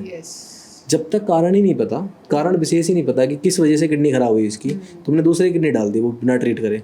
मान लो कुछ टाइम के लिए उसका किडनी ने अच्छा काम करा, किडनी बढ़िया सब नॉर्मल आ गया, फिर वो किडनी दोबारा ख़राब होनी शुरू हो जाएगी जो बाहर से डली। तो एक तो उस बेचारे की लाइफ ख़राब जिसने दी, दूसरी इसकी भी ख़राब। एक ना मैंने एक न्यूज़ में एक बारी बहुत पहले न्यूज़पेपर में खबर पढ़ी थी तो मुझे याद आ गया आपकी इस बात से। एक किसी बंदे ने अपनी किडनी ट्रांसप्लांट कराई और ट्रांसप्लांट से उसकी वाइफ ने उसको किडनी दी थी बंदे की, तो ये न्यूज़पेपर में मैंने पढ़ा था। तो बाद में 3-4 साल बाद उसकी जो वाइफ ने जो किडनी दी थी वो भी फेल हो गई। फिर वो डॉक्टर के पास गया और डॉक्टर ने उसको सलाह क्या दे रहा है, डॉक्टर कह रहा है ठीक है तो दूसरी शादी करा ले। डॉक्टर उसको ये सलाह दे रहा है कि दूसरी बीवी आएगी उसे एक और किडनी ले लियो। मतलब इस तरीके से तो ये लोग कर रहे हैं। वही है मैम, मतलब कुल मिला के काला बाजारी इसको बोल दो, या फिर मतलब ठीक है कि उन्हें जल्दी आराम चाहिए या फिर वो उनके पास ट्रीटमेंट का ऑप्शन नहीं है, ठीक है। इसीलिए मैं बोलता हूँ कि आयुर्वेद बेस्ट चीज़ है। आयुर्वेद बेस्ट चीज़ है। आयुर्वेद के थ्रू आप किडनी ठीक कर सकते हो। किसी व्यक्ति की किडनी दूसरे से लेने से अच्छा है उसकी किडनी अगर मान लो 100% काम ना करके 90% भी काम करें, 70% या 80% भी काम करें, तो वो बेहतर है कि किसी और की ज़िंदगी ख़राब ना हो, है ना। कोई अदर तो देगा ही नहीं, उसका फैमिली मेम्बर ही देगा। तो अगर किसी किडनी फेल होगी, जैसे डॉक्टर तो बोलते हैं कि आपको ट्रांसप्लांट ही कराना पड़ेगा, तो आयुर्वेद में किडनी फेलियर का इलाज है क्या? मतलब आयुर्वेद में बिल्कुल फेल किडनी कैसे ठीक हो जाती है? किडनी फेलियर में डिपेंड करता है ना कितनी परसेंट फेल है। मैंने बताया नहीं, उसका सिर्फ 2.5% बिल्कुल कभी ख़राब नहीं होती किडनी। 100% तो मैंने देखा नहीं किसी की किडनी ख़राब हुई हो। 4% 5% तो उसका तो बच गया कि उसका ऑपरेशन नहीं हुआ, ट्रांसप्लांट नहीं हुआ, वरना ज़बरदस्ती गिर के कर देते वो तो। मतलब किडनी के लिए कोई स्पेशल कोई यूज़ करते हैं, पंचकर्मा होता है इसमें भी, और क्या करते हैं? प्रॉपर पंचकर्मा कराया जाता है, डिटॉक्सिफिकेशन कराया जाता है प्रॉपर बॉडी का, ठीक है। उसके बाद इसमें हमारे पास है जैसे हिम्स में जो थेरेपीज़ कराई जाती हैं, इसमें lower leg hot water immersion भी कराया जाता है और फिर हॉट वाटर इमर्सन भी कराया जाता है। पूरी बॉडी को टब में रखते हैं, ठीक है। अगर एसाइटिस की कंडीशन नहीं है तो मतलब या फिर थोरैक्स रीजन में कोई पानी वानी नहीं भरा हुआ तो वो उसको यहाँ तक गर्म पानी में डिप करके रखते हैं, ठीक है, जिससे उसका वेजोडाइलेशन होता है, ब्लड फ्लो प्रॉपर हो जाएगा, ठीक है। वेजोडाइलेशन होगा तो मतलब जो किसी की हाई बीपी की दिक्कत है ना तो वो भी ठीक हो जाएगी। हाइपरटेंशन अगर ठीक हुआ, मेन किडनी से शुरू होता है हाइपरटेंशन, है ना। अगर हाइपरटेंशन ठीक हुआ तो वेजोडाइलेशन होगा। हो सकता है उसको कुछ टाइम के लिए क्रिएटिनिन और बढ़े, बट वो कुछ टाइम बाद अपना आप ही डाउन हो जाएगा, ठीक है। मतलब डायलिसिस नहीं करवाते? डायलिसिस की तो आज तक मैम ऐसे हैं जिनका 12 क्रिएटिनिन था वो भी हमने हैंडल करे हैं। जिस पेशेंट की मैं बात कर रहा हूँ शायद इसका क्रिएटिनिन 12 या 13 ही था। एक लड़की हमारे पास आई थी केसर, उसका भी प्रॉपर इंटरव्यू है। उसको ल्यूपस नाम की एक डिसीज़ थी पहले, जो क्या होता है? ऑटोइम्यून डिसीज़ होती है बेसिकली, ठीक है। तो इसमें क्या है कि मतलब ये मल्टीपल ऑर्गन को टारगेट करती है, ठीक है। तो उसको ल्यूपस डिसीज़ थी, स्किन पे रेड पैचेस भी हो जाते हैं, मतलब रेड पैचेस हो जाएंगे कहीं पे, मेनली यहाँ पे दिखता है, बटरफ्लाई साइन आ जाता है उसमें, ठीक है। तो क्या है कि उसको थी ल्यूपस डिसीज़, तो वो पिछले लगभग 2019 से उसको डिसीज़ डायग्नोज हुई थी कोविड के टाइम पे। उस टाइम पे वो एलोपैथिक ट्रीटमेंट वगैरह जो ले रहे थे वो ले रहे थे, ठीक है। उसके बाद क्या हुआ, सडनली ट्रीटमेंट के बाद उसका एक दिन बीपी रेज हुआ। बीपी रेज हुआ तो कंसर्न बना, भाई ठीक है कोई नहीं, वहाँ बीपी वगैरह की उसे मेडिसिन दे के ठीक करा दिया गया, वही एलोपैथिक जो चलती है। उसके बाद कुछ टाइम बाद फिर दोबारा इसको कंडीशन जनरेट हुई, डेली बेसिस पे होने लग गई। फिर वो हमारे पास आई तो उसका उस टाइम पे क्रिएटिनिन 7 या 8 था, तो वो नॉर्मल हीलअप होके जो है हमने उसको ठीक करा और वो हमने उसको घर भेज दिया। उस टाइम पे उसका क्रिएटिनिन नॉर्मल आ गया। अभी कुछ टाइम पहले फिर वो दोबारा बीमार पड़ी, तो अभी उसकी कंडीशन ये थी, उसके पूरे हाथ पैर सूजे हुए थे, मुंह सूजा हुआ था, पूरी बॉडी पे स्वेलिंग थी। कारण क्या था उस स्वेलिंग का, उसको एलोपैथिक मेडिसिन दी गई कोई, जो वो बीमार पड़ी, उसको बुखार वगैरह कुछ आया था, तो उस टाइम पे उसको मेडिसिन दी, उसको सूट नहीं करी, क्योंकि किडनी उसके हल्की इफेक्ट है, पहले से इफेक्टेड है किडनी। वो आई दोबारा, तो उसका फिर प्रॉपर ट्रीटमेंट हमारे पास चला, लगभग वो हमारे पास 20 से 21 दिन रही है, ठीक है। अभी उसका जब वो आई तो उसका क्रिएटिनिन 12.5 था, 12.5 क्रिएटिनिन था उसका, और अभी वो बिल्कुल ठीक है, मतलब उसका क्रिएटिनिन लगभग 5 के आसपास अभी है, ठीक है। अभी जो मतलब पहले भी ट्रीटमेंट के लिए आई थी फिर चली गई थी? हाँ वो चली गई थी उस टाइम पे, मतलब उसका ट्रीटमेंट उस टाइम पे हो गया था। क्रिएटिनिन उस टाइम पे हमने उसको डाइट वगैरह बता दिया था, वो कुछ वजह से फॉलो नहीं कर पाई, या फिर उसके दांत में दर्द हुआ था तो उसका ट्रीटमेंट उसने लिया, तो वहाँ से उसको सारी प्रॉब्लम शुरू हुई, दांत में दर्द हुआ, बुखार आया, उसका ट्रीटमेंट जो है उसने उस टाइम पे ले लिया। तो कुछ टाइम बाद दिक्कत होगी दोबारा से कि भाई उसका क्रिएटिनिन सूट हो गया, बीपी बढ़ गया, स्वेलिंग होगी पूरी बॉडी पे, फिल्टर नहीं कर पाई किडनी, ठीक है। तो अब वो फिर हमारे पास आई, 19 तारीख के आसपास आई थी लास्ट मंथ, डेरा बस्सी में। तो अभी 19 के बाद वो आई, उसके बाद उसने लगभग यहाँ कल उसका यहाँ पे इंटरव्यू भी हुआ था, सभी डॉक्टर से उसको मिलवाया भी था यहाँ पे जीरकपुर में। तो उसने अपने व्यू खुद ही बताए, डॉक्टर्स ने उससे क्वेश्चन भी पुटअप करे थे, और कुछ जो हमारे यहाँ बच्चे काम करते हैं उन्होंने भी क्वेश्चंस पुटअप करे थे उससे कि भाई ये बताइए आपको कैसा लगा वहाँ के। उस सबकी प्रॉपर एक वीडियो हमने बनाई है, शूटअप करी है, क्योंकि ये चीज़ें फेक नहीं होती, कोई पेशेंट खुद से आया है ना, आजकल ऐसा लगता है कि भाई फेक काम चल रहा है सारा कुछ, तो इसलिए प्रॉपर हमने पेशेंट को बैठा के क्वेश्चन पुटअप, जैसे मतलब जो बच्चों का मन था उन्होंने पूछे, जो उसने आंसर देने थे वो उसने दिए, ठीक है। ये सब चीज़ें मैं यहाँ इस पर डिस्क्लोज नहीं करूँगा, उसका प्रॉपर अलग से एक आ जाएगा, ठीक है। लूपस मुझे 2015 से है और किडनी की प्रॉब्लम मुझे 2023 से हुआ है। फिर उसके बाद मेरा ब्लड प्रेशर हाई हो गया 2023 में, और वो मशीन में भी नहीं आता था, इतना ज़्यादा हाई था, और मैं चल भी नहीं पाती थी, पूरी बॉडी में स्वेलिंग, रैशेस, और मैं सांस भी नहीं ले पाती थी। तो मैं कपूर की पोटली लेके स्मेल करते करते कैसे भी यहाँ हिम्स में चंडीगढ़ डेरा बस्सी में आ गई। फिर वहाँ से मेरा ट्रीटमेंट शुरू हुआ, और फिर मेरा क्रिएटिनिन जो 12 था वो सीधा 7 हो गया विदिन 15 डेज। तो उसको जब वो आई थी उसका क्रिएटिनिन था 12.5, अभी उसका जब ट्रीटमेंट के बाद 7 हुआ, अभी और ट्रीटमेंट उसका चल रहा है लगभग, तो अभी रिसेंट में 4-5 उसका क्रिएटिनिन था। तो उसे हमने कोई जो ल्यूपस की, एक तो उसकी जो मेडिसिन चल रही थी कंटिन्यू, वो आती हमने बंद करा दी। एक वो सबसे टफ डिसीजन हमें लेना पड़ा कि वो मेडिसिन बंद कराना हमें ज़रूरी इसलिए पड़ गया था कि उसके बिना उसका क्रिएटिनिन कंट्रोल में नहीं आ रहा था। वो पहले हमने बंद कराई।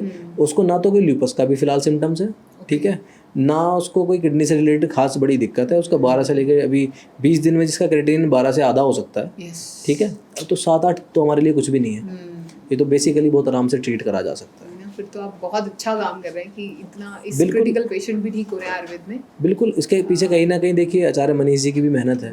इन्होंने अभी आयुर्वेद में, हम पहले क्या मेडिकल नहीं बना सकते थे, मतलब हमारे मेडिकल पे अथोराइज नहीं थे, तो 4-5 साल की साहब इनकी लड़ाई रही है वहाँ सरकार से शुरू से लेके इसी मुद्दे पे कि भाई जब पढ़ रहे हैं, इनको एलोपैथिक भी पढ़ाया जा रहा है, आयुर्वेद भी पढ़ाया जा रहा है, तो इनका मेडिकल क्यों वैलिड नहीं है, है ना। तो अभी परमिशन मिल गई है, तो अभी क्या है कि हम ऑथेंटिक तरीके से किसी का मेडिकल बना के वो हर जगह वैलिड भी है। क्या बात है, तो बहुत अच्छा बिल्कुल अचीवमेंट है। बिल्कुल, हाँ अचीवमेंट ही एक तरीके से। और दूसरा अभी इन्होंने एक काम और करा है कि भाई पहले ये था कि आयुर्वेदिक डॉक्टर अपनी डिग्री पे लोन नहीं ले सकते थे, है ना, कोई भी सेटअप रन करना है, कुछ भी करना है, तो अभी इसके लिए भी केस वगैरह चला था, बात भी चल रही है, शायद इस पे थोड़ा और इंक्रीज करा जाएगा।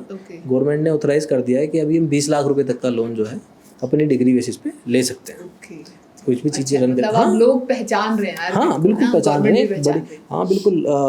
रामदेव जी भी काफ़ी मेहनत कर रहे हैं, आपने देखा ही है ना। कोरोना टाइम पे उन्होंने मेडिसिन बनाई थी कोरोनिल, उसके भी काफ़ी अच्छे रिजल्ट रहे थे। बट वही है कि जो डार्क पॉलिटिक्स होती है ना अपने यहाँ की, सारी चीज़ें सप्रेस कर देती है। अभी मैं खुल के बोलूँगा तो फिर शायद मुद्दा बन जाए। ये भी है। मतलब ऐसे तो हम ये चीज़ डिस्कस कर ही चुके हैं कि जो एलोपैथी है, क्या ये प्रिवेंशन पे काम करता है? एलोपैथी में सिर्फ ट्रीट करता है, सिम्टोमेटिकली रिलीफ हमें मिल जाता है। मान लीजिए कहीं पेन हुआ, ठीक है, तो कुछ डॉक्टर हैं एलोपैथिक के जो डीप जाते हैं, कुछ सीधा लिख देंगे पेन किलर। पेन किलर लिख दी भाई, जीरो डोल एसपी खा लो, मसल्स में पेन है जीरो डोल एमआर खा लो, ठीक है, कहीं चोट लग गई जीरो डोल एसपी खा लो, थोरैक्स में कहीं मसल्स में कुछ एक्सीडेंट हुआ जीरो डोल एसपी खा लो। मतलब एक तरीके से पेन किलर इतना बड़ा मुद्दा बना दिया, उस पेन किलर के साइड इफेक्ट्स नहीं पता इन्हें। सबसे बड़ा साइड इफेक्ट उसका किडनी पे होता है पेन किलर का। कोई लंबे समय से पेन किलर खा रहा है तो सीकेडी का पेशेंट बनेगा। ये चीज़ क्या उनको नहीं पता जो वो लिख रहा है? वो मैम लिख रहा है, वो उसका काम है ये, तो उसको पढ़ाया ये गया है कि पेन किलर ही देनी है। पेन के मतलब किसी को दर्द हो रहा है तो पेन किलर ही देनी है, उसको शिक्षा ही साइड इफेक्ट नहीं पढ़ाए जाते? पढ़ाए जाते हैं, बिल्कुल पढ़ाए जाते हैं। फिर उनका अंदर से मतलब आत्मा बोलती नहीं मैम, वो अपनी पैथी पे ट्रीटमेंट कर रहे हैं ना, वो उनकी पैथी है ना, बिल्कुल वो उनके लिए ठीक है ना ट्रीटमेंट, मतलब वो पेशेंट भी तो ठीक कर रहे हैं फिर उस ट्रीटमेंट से। मतलब एट दैट टाइम तो पेशेंट को रिलीफ दे ही रहे हैं ना वो, है ना। मतलब कह रहे बस अभी रिलीफ दे दो, बाद में सोचेंगे ऐसा। बाद की तो वो सोचेगा ना जिसने वो ट्रीटमेंट लिया है, वो थोड़ी ना सोचेगा, वो तो अगला ट्रीटमेंट तैयार रखेगा उसका।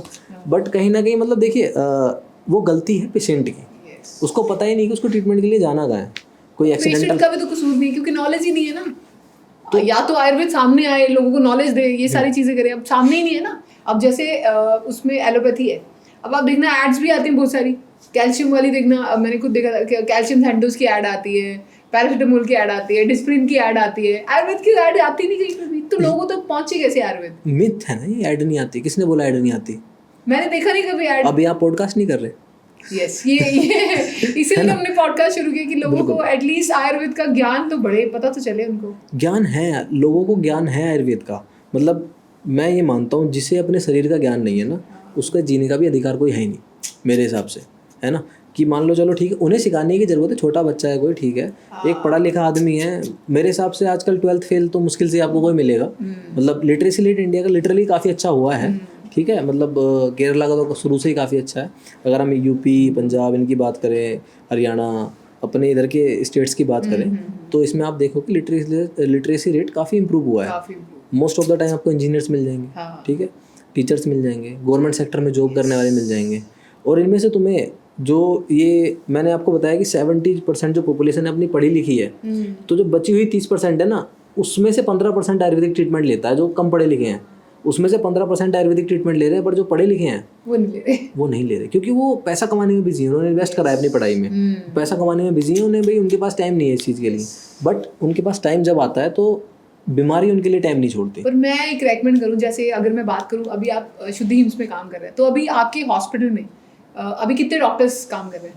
अगर मैं बात करूँ तो लगभग 900 से ऊपर हाँ मतलब काम कर रहे हैं। बिल्कुल ऑल ओवर इंडिया अगर बात करते हैं 900 से ज़्यादा डॉक्टर हमारे पूरे इंडिया में काम कर रहे हैं, सारे वेल एजुकेटेड हैं पूरे। तो जैसे अब यूथ है हमारी, अब आजकल यूथ जो है वो रील्स की मारी है, अगर मैं बात करूँ, हम उनका रील्स की एडिक्शन तो छुड़वा नहीं सकते, वैसे तो नहीं होना चाहिए, पर आई वुड सजेस्ट कि अगर हमारे जैसे आपने बताया 900 डॉक्टर्स हैं, अगर 900 डॉक्टर भी हर रोज़ इंस्टाग्राम पे, फेसबुक पे अपनी रील्स डालें, आयुर्वेद का ज्ञान दें, तो कभी ना कभी स्क्रॉल करते करते उनको आपकी रील्स भी दिखेंगी।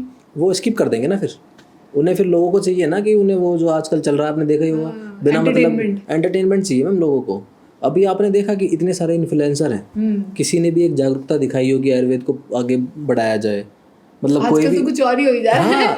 ऐसे लोग इन्फ्लुएंसर बना रहे हैं, वो लोग अपना आइडल किसी को बना रहे हैं। जैसे अब आजकल एक वो डॉली चाय वाला बड़ा फेमस हो रहा है। डॉली चाय ठीक है, वो उसका अपना काम है, बट किसी के काम पे हम कमेंट नहीं करेंगे। बट अगर हम बात करें कि जैसे मान लो कोई भी चीज़ है, इन्फ्लुएंसर है कोई भी, जैसे अक्षय कुमार जी ने एक वीडियो बना के छोटी सी डाली, हो सकता है कि उसने अगर 10,000 लोगों को भी इंस्पायर करा, तो उन 10,000 लोगों को आगे के लिए वो क्योर हो गए, प्रिवेंट हो गए और प्लस क्योर हो गए, ठीक है।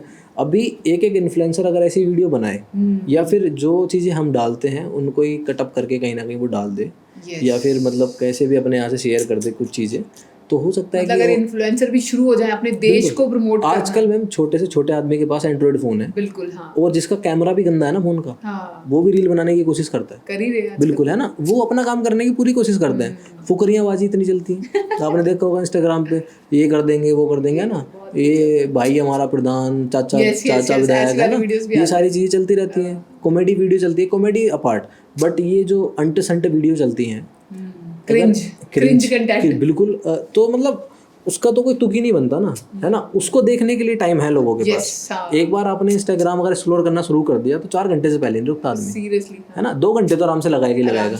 उन 2 घंटे में वो 5 मिनट भी पढ़ लेना कि व्हाट इज आयुर्वेदा, हाँ, तो हो सकता है उसकी लाइफ बच जाए। पढ़ेगा। इतना भी पढ़ ले कि व्हाट इज आयुर्वेदा, यस। और हर्बल लाइफ क्या कर सकती है, इतना पढ़ ले तो हो सकता है कि उसे आगे जाके कोई परेशानी ना हो। तो डॉक्टर साहब, जैसे अगर मैं बात करूँ, लोगों को मिथ है शायद लोगों को ये कि आयुर्वेद बहुत महंगा है, तो ऐसा है एलोपैथी महंगा है कि आयुर्वेद महंगा है? अब मैं कंपैरिजन करूं जैसे इन दोनों का, तो मेरे हिसाब से पैरासीटामोल को ज़्यादा महंगी दवाई नहीं है, हाँ, 1 रुपए की एक गोली आ है ना। जाती है। बिल्कुल, आयुर्वेद में 1 रुपये का आपको कुछ नहीं मिलेगा, 2 रुपये का कुछ नहीं मिलेगा, है ना। तो स्टार्टिंग के स्टेट में अगर मैं देखूँ, स्टार्टिंग की स्टेज में अगर मैं देख रहा हूँ, तो एलोपैथिक सस्ता है। बिल्कुल। अगर कहीं ना कहीं वो जाके क्रोनिक कंडीशन बन जाती है, किडनी ट्रांसप्लांट कराना पड़ जाए 25 लाख 30 लाख मिनिमम, तो एंड में जाके वो महंगा है ना। तो अगर हम साइड इफेक्ट्स के थ्रू से देखे जाए तो एलोपैथिक महंगा है। मान लिया कि हमने आयुर्वेद से पंचकर्मा करवाया, हमारे 30,000 40,000 जितने में भी हुआ, वो पूरी बॉडी डिटॉक्स हो गई, आगे 4-5 साल के लिए हम सेफ हैं, ठीक है। मैं कुछ मतलब 3 साल 2 साल के लिए तो एटलीस्ट हम सेफ हैं पंचकर्मा के बाद, है ना। तो उसके बाद हमें किसी चीज़ की ज़रूरत नहीं है, मतलब इम्यूनिटी बूस्टअप होगी हमारी, जो टॉक्सिन्स हैं वो निकल गए बॉडी के, ठीक है। और सारी चीज़ें हमारी क्योर होती चली गई, ठीक है, पंचकर्मा के थ्रू। जो हमने मतलब पूरे साल में खाया पिया है, अंट जो हमारी बॉडी ने मतलब टॉक्सिन झेले हैं, वो हमने बाहर एक्सक्रीट आउट कर दिए पंचकर्मा के थ्रू, ठीक है। अपने दोषों को हम समावस्था में ले आए, मतलब अगर दोष हमारे समावस्था में है तो हम बीमार नहीं है। कोई भी दोष प्रकोपित होता है, बढ़ता है या फिर मतलब कुपित हो जाता है, तो हम जो है डिसीज़ के या रोगी बन जाते हैं, ठीक है। तो जब दोष हमारे बैलेंस हो गए पंचकर्मा के बाद, तो हम मतलब आयुर्वेद के थ्रू हम बिल्कुल स्वस्थ हैं। तो एक बार उसके बाद फिर ज़्यादा पैसे, दोबारा पैसे नहीं लगेंगे। बिल्कुल, कहाँ 40,000 कहाँ 25 लाख। तो आयुर्वेद सस्ता है, इनिशियली महंगा लग सकता है, पर वैसे आयुर्वेद सस्ता है। वो बोलते हैं ना कि मतलब सस्ता रोबे बार बार, महंगा रोबे एक बार। तो एक बारी में अच्छा ट्रीटमेंट करा लो, हो सकता है कि आपका बाद में जाके आपका इतना बड़ा खर्चा ना आए। पैरासीटामोल में पैरासीटामोल एक तो खाते गए, किडनी की दवाइयाँ खाते गए, डायबिटीज़ की दवाइयाँ खाते गए, ठीक है। अब डायबिटीज़ का जिक्र ही आया तो मैं आपको छोटी सी चीज़ बता देता हूँ। हमारे यहाँ एक थेरेपी शुरू करी गई थी काफ़ी साल पहले, नीम करेला थेरेपी। अभी भी लोग उसको फॉलो कर रहे हैं, वो फ्री में एडवाइस करते हैं मतलब लोगों को। चलते फिरते भी मैं रोड पर बता देता हूँ कि मेरे को डायबिटीज़ का पेशेंट है तो नीम करेला कर लो, ठीक है।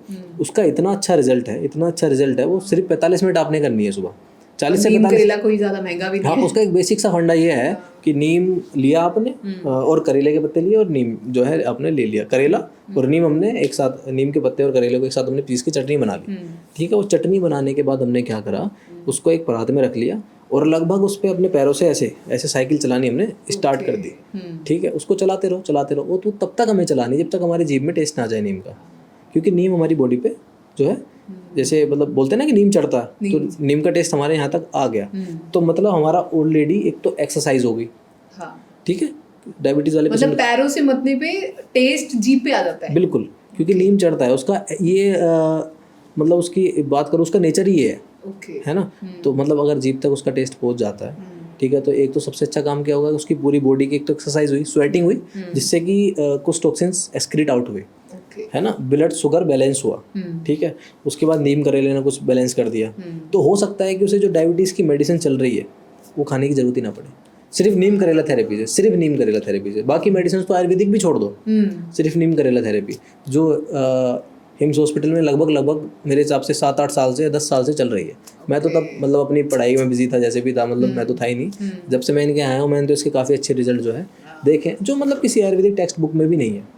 हो सकता है कि हाँ, एक बोलते हैं ना कि युक्ति चिकित्सा, मतलब अपनी युक्ति से बनाई गई चिकित्सा, हाँ, वो सर्वपर है, सबसे अच्छी चिकित्सा वही है, युक्ति चिकित्सा। तो ये है। तो आयुर्वेद का जो ट्रीटमेंट है वो कोई भी ले सकता है या ये कुछ स्पेसिफिक लोगों के लिए ही है? आयुर्वेद तो मैम एक स्वस्थ आदमी भी ले सकता है। मैं पंचकर्मा की जिसकी बात कर रहा था आपसे, आप जैसे बैठे हो सकता है कि आपकी बॉडी भी टॉक्सिक हो, है ना। मेरी बॉडी भी टॉक्सिक हो, मैं तो खैर मतलब चलो मान लो कि ले लेता हूँ 6 महीने 7 महीने में पंचकर्मा हमें सुविधा मिली हुई है, आप करवाते हैं, सुविधा मिली हुई है, मैं तो संस्था की तरफ से करवा लेते हैं जी हम तो। हाँ, तो जैसे मतलब आप भी ले सकते हो पंचकर्मा। मतलब एक हेल्दी बंदा, जैसे अभी मुझे टचवुड कोई बीमारी अभी नहीं है, तो अगर मैं बीइंग अ हेल्दी पर्सन, मुझे कितनी बार पंचकर्मा कराना चाहिए? बीइंग अ हेल्दी पर्सन आप कम से कम 6 महीने में एक बार करा लो। 6 महीने में एक बार? हाँ, साल में एक बार कराओगे तो भी चलेगा, बट कम से कम साल में एक बार पंचकर्मा होना जरूरी है। अक्षय कुमार के आपने खुद ही बताया कि आपने वीडियो देखी थी, है ना। तो वो तो अभी बोलता है कि यार 2 महीने में मैं कराता हूँ, हर 2 महीने वो पंचकर्मा के लिए टाइम निकालता है। बेसिकली अगर एक ऑथेंटिक पंचकर्मा हमें करना है, हाँ। उसके लिए हमें लगते हैं लगभग 60 दिन। 60 दिन? 60 दिन, मतलब ऐसा नहीं कि पूरे दिन वहीं रहना है, हॉस्पिटल में रहना है। वही ना। हाँ, तो But पंचकर्मा को उसको- लेके थोड़ा डर भी है, पता नहीं क्या करते हैं, कैसे करते हैं। नहीं, पंचकर्मा एक तरीके से मैं बोलूँगा तो जादू है, जादू, मैजिक है। मतलब कोई चीज़ बिना सर्जरी के, बिना कुछ काढ़े फाड़े आपकी बॉडी से बाहर निकाल दी जाती है, टॉक्सिक आउट कर दी जाती है, कोई भी टॉक्सिन से उसको बाहर निकाल दिया जाता है। तो उससे अच्छी चीज़ क्या है? उससे अच्छी तो कोई चीज़ है ही नहीं। मतलब आपने कोई, आपकी बॉडी में कट भी नहीं लगा, मतलब एक बिना कट लगाए, बिना ब्लड की एक बूंद बाहर निकाले, रक्त मोक्षण में निकालते हैं, जलोका जिसको लीच थेरेपी बोलते हैं, ठीक है, उसमें निकालते हैं। बट वो जब नीडी है या पित्त बढ़ गया ज़्यादा, ठीक है, उस टाइम पे निकाल लिया, कोई स्किन डिसीज है उस टाइम पे निकाल दिया, कोई सिस्ट है उस टाइम पे निकाल लिया, अदरवाइज ज़रूरत नहीं पड़ती। पंचकर्मा इतना अच्छा थेरेपी है, आप 1 महीने तक, 1 साल तक अपनी बॉडी को बिल्कुल, मतलब पैथोजन से या फिर किसी भी होने वाली बीमारी से अपनी बॉडी को बचा सकते हो। साथ में इम्यूनिटी भी तो बूस्ट अप करता है ये, टॉक्सिन से निकालने के बाद इम्यूनिटी भी तो बढ़ाएगा ही। बिल्कुल, हाँ। और कैंसर, जैसे अब कैंसर कितनी खतरनाक बीमारी है, और आजकल तो हम देख रहे हैं बहुत ज़्यादा बढ़ रहा है कैंसर। कैंसर का ट्रीटमेंट क्या है आयुर्वेद में? मतलब अगर कीमो नहीं है, रेडिएशन थेरेपीज नहीं है, तो कैंसर कैसे ट्रीटमेंट होता है? अच्छा, एक मैं आपको थोड़ा सा एग्जांपल दे देता हूँ। जैसे एक पेशेंट आया था, उसके ना यहाँ पे पूरा घाव था कीमो की वजह से, यहाँ से आँख भी उसकी नहीं दिख रही थी, ठीक है। तो उस पर हमने लीच थेरेपी स्टार्ट करी, जैसा मैंने आपको बताया। कोई भी सिस्ट हमारी बॉडी में बनी तो वो मतलब हमारी फ्रेंड की तरह काम कर रही है, हमारी बॉडी के लिए वो एक दोस्त है। कोई भी, मतलब मान लो कोई जैसे फाइब्रोइड्स हो जाते हैं आजकल, बेसिकली कॉमन है, तो उसमें क्या है कि कर दी स्टेक्टोमी पूरी, अगर यूट्रस में है तो स्टेक्टोमी कर दी, अदरवाइज वो पर्टिकुलर पार्ट निकाल दिया, तो यूट्रस ही रिमूव कर देते हैं। यूट्रस ही रिमूव कर देते हैं, मतलब अगर ज़्यादा हो जाता है तो, और उसके बाद उसको बायोप्सी के लिए भेज देते हैं, ठीक है। तो अभी जैसे कोई फाइब्रोइड इकट्ठा हुआ तो उसको सिर्फ पंचकर्मा से भी निकाला जा सकता है। अगर वो दिखता है हमें, क्योंकि सिस्टम में दिख रही है, तो उसको हम जलोका लगा सकते हैं। अदरवाइज पंचकर्मा है, कफ बोला जाता है कि कफ से कोई गांठ बनती है। कफ मतलब कफ एक दोष है, अगर जो प्रकोपित हो जाएगा तो वो सिस्ट बना देता है, या फिर कोई भी गांठ बना देगा, तो कफ की वजह से कोई गांठ बनती है। तो अगर हम पंचकर्मा के थ्रू, वमन एक प्रोसीजर है जिससे हम पंचकर्मा से कफ को बाहर निकाल देते हैं बॉडी से, कुपित कफ, ठीक है। तो कंप्लीट पंचकर्मा के बाद अगर देखा जाए तो हो सकता है कि गांठ भी कम हो जाए। और मैंने एक आपको बताया था चुलाई का जूस जो इनका चलता है, तेरेजी का ग्रीन जूस, है ना, वो काफ़ी इफेक्टिव है। और अगर कोई रेडिएशंस का कोई पेशेंट हमारे पास आता है कीमो वाला, कि भाई जिसका पहले से ही मतलब ऑर्गन डैमेज है पूरा, या सर्जरी के थ्रू रिमूव करना पड़ेगा वो, तो उसमें जलोका थेरेपी से बहुत अच्छे मतलब मैजिकेबल जो मतलब जादुई उसमें चेंजेस आए हैं। मतलब कैंसर ठीक हो जाता है? कैंसर ठीक हो जाता है। मैं बहुत बताया जैसे मैंने आपको कि किसी को टाइम दे दिया डॉक्टर ने 2 महीने का, वो आदमी 2-2 3-3 साल से जिंदा है, तो कुछ तो उन्हें मैजिक हुआ होगा उनके साथ, है ना। तो मतलब एक तरह आयुर्वेद एक जादू की तरह काम करता है। मतलब जिसने पहला एक्सपीरियंस आयुर्वेद का लिया हो उसके लिए तो सच में जादू है। मतलब चलो हम तो ऐसे पेशेंट ट्रीट कर रहे हैं तो हमें तो कॉमन लगता है ये चीज़ें, मतलब हमें ऐसा नहीं लगता कि हमने कोई मिरेकल करा या फिर कुछ वो करा, क्योंकि हमारे पास केस ही जब आता है जब उसके पास कुछ नहीं होता। हाँ, मतलब उसको धन की हानि, मन की हानि और तन की हानि, तीनों हानि होने के बाद वो हमारे पास आता है। अब उससे हम क्या तो धन निकाल लें, है ना, उसका तन तो हम ठीक कर देते हैं और उसका मन ठीक कर देते हैं, धन तो हम कहाँ से उसका ठीक करें, है ना। भैया जितने लोग बोलते हैं कि सस्ता इलाज दे दो, पैसा नहीं है, पैसा नहीं, तो ऑब्वियसली जब उसको पूरा चूस लिया जाएगा तो उसके पास पैसा कहाँ से बचेगा, है ना। तो ये है कि आयुर्वेद मतलब देखो लोगों को जीना सिखाता है ना। एक बार किसी ने जीना सीख लिया तो हो सकता है किसी को ज़रूरत ना पड़े किसी चीज़ की। अभी जैसे पानी की बात कर लेते हैं हम, वाटर है, तो वाटर बहुत अच्छा मतलब रोल प्ले करता है हमारी बॉडी को मेंटेन करने में, ठीक है। अभी हम जो पानी पीते हैं ये जैसे RO वगैरह का जो पानी चल रहा है, ये डेड वाटर है, मतलब मरा हुआ पानी है, इसमें कुछ नहीं है। वही ना, खाएं पिए क्या फिर, आजकल कुछ भी नहीं है मैम। हमारी बॉडी को ये एसिडिक बनाता है। अगर बॉडी हमारी एसिडिक है नेचर में, तो हमारी बॉडी में क्या है कि कुछ भी चीज़ ग्रो करेगी, है ना, कैंसर भी ग्रो करेगा।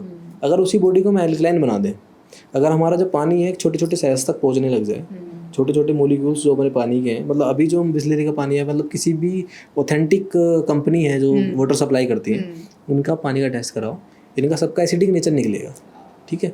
एल्कलाइन वाटर पीने से, जैसे आजकल पानी गंदा है तो RO तो लगाना पड़ता है। RO के साथ एल्कलाइन वाले वो लगाओ ना, एक इनका वो INJ के डिवाइस है, इंजेक्टेबल वाटर डिवाइस जिसको बोलते हैं, वो इजी टू कैरी भी है, ठीक है। उसको आप उसमें से एक बार पानी निकाल लो, उसमें सबसे अच्छी चीज़ इन्होंने चांदी गिरी है, जो कि आजकल देखा होगा मेंसेस के टाइम पे इतना ज़्यादा फ्लो रहता है, या फिर मतलब मान लो एनीमिक कंडीशन आ जाती है, चांदी शीतलता प्रदान करती है, ओके, है ना। तो इनकी जो इंजेक्टेबल वाटर डिवाइस है वो कैंसर्स में भी अच्छी हेल्प करती है, क्योंकि बॉडी को एल्कलाइन नेचर में बनाएगी वो। मतलब पानी उसमें से गुजार के पिए तो पानी को alkaline उसमें से मतलब ऐसा कीप जैसा उस पर एक ऊपर कॉपर का लगा हुआ है, ठीक है। अगर उसमें से पानी निकाला जाए, ठीक है, और नीचे वो निकलेगा, तो एक तो उसमें पत्थर वगैरह जो लगे हुए होते हैं वो लगाए गए हैं, और उसके ऊपर चांदी लगाई गई है और कुछ मैग्नेट लगाई गई है जो पानी को तोड़, उसके मॉलिक्यूल्स को तोड़कर सूक्ष्म बना देता है, ओके, और वो इतना सूक्ष्म कर देता है उस पानी को, हमारे बॉडी के हर सेल के अंदर जा सकता है ना। अगर वो हमारी बॉडी के हर सेल के अंदर वो पानी जा रहा है, तो मतलब हर सेल हमारा जो है एक तो ज़्यादा जिएगा, हाइड्रेट रहेगा और एल्कलाइन रहेगा। अगर कोई सेल एल्कलाइन है ना, तो उसमें तो कभी कैंसर सर्वाइव ही नहीं कर सकता, कैंसर आएगा ही नहीं बॉडी में अगर बॉडी एल्कलाइन है तो। ये डिवाइस मतलब कैसे पेशेंट कैसे ले सकते हैं? वो मैम इसके ऑनलाइन भी खरीद सकते हैं, या फिर सीधा डायरेक्ट कॉन्टैक्ट कर सकते हैं संस्था से, वहाँ से मिल जाएगी। तो मतलब इस डिवाइस के भी काफ़ी अच्छा रोल है, और कई पेशेंटों को तो ऐसा है कि मेडिसिन के टाइम पे अगर ये डिवाइस ऐड कर दी जाए तो भी चमत्कार ही एक तरीके से। मतलब अच्छे रिजल्ट्स हैं। हाँ, अच्छे रिजल्ट हैं इसके। So thank you so much doctor Harsh, आपने बहुत अच्छी इन्फॉर्मेशन दी और आपने Thank you, समझाया कि दोनों पैथियों का कंपैरिजन भी किया, हमें सिखाया, दोनों का महत्व भी सिखाया और क्या चीज़ अपनानी चाहिए। थैंक यू सो मच आपकी इन्फॉर्मेशन के लिए। सो अब बारी है, हमारा एक स्पेशल सेगमेंट है हमारे पॉडकास्ट का, रैपिड फायर राउंड। तो अब मैं आपसे कुछ ऐसे सवाल पूछूंगी जिसका आंसर आपने 1 वर्ड या एक लाइन में आपने देना है। तो रेडी है? बिल्कुल जी, बिल्कुल। ओके, तो पहला सवाल है, ये वैसे तो समझ ही आ गया बट फिर भी पूछ लेती हूँ, आयुर्वेद या allopathy? Always Ayurveda ma'am. Always Ayurveda. आपकी आयुर्वेदिक पसंदीदा औषधि कौन सी है? अगर मैं बात करूं तो उसके लिए अमृता, जिसको हम ग्लोए भी बोलते हैं, हर जगह अवेलेबल है, हर कोई इसका यूज़ कर सकता है, और ज्वर में इसका काफ़ी अच्छा रिजल्ट है। ज्वर बोले तो फीवर। ओके, सबसे ज़्यादा इलाज में आने वाली बीमारी जो आपने अभी तक ऑब्जर्व किया कि इसके बहुत सारे पेशेंट्स आते हैं?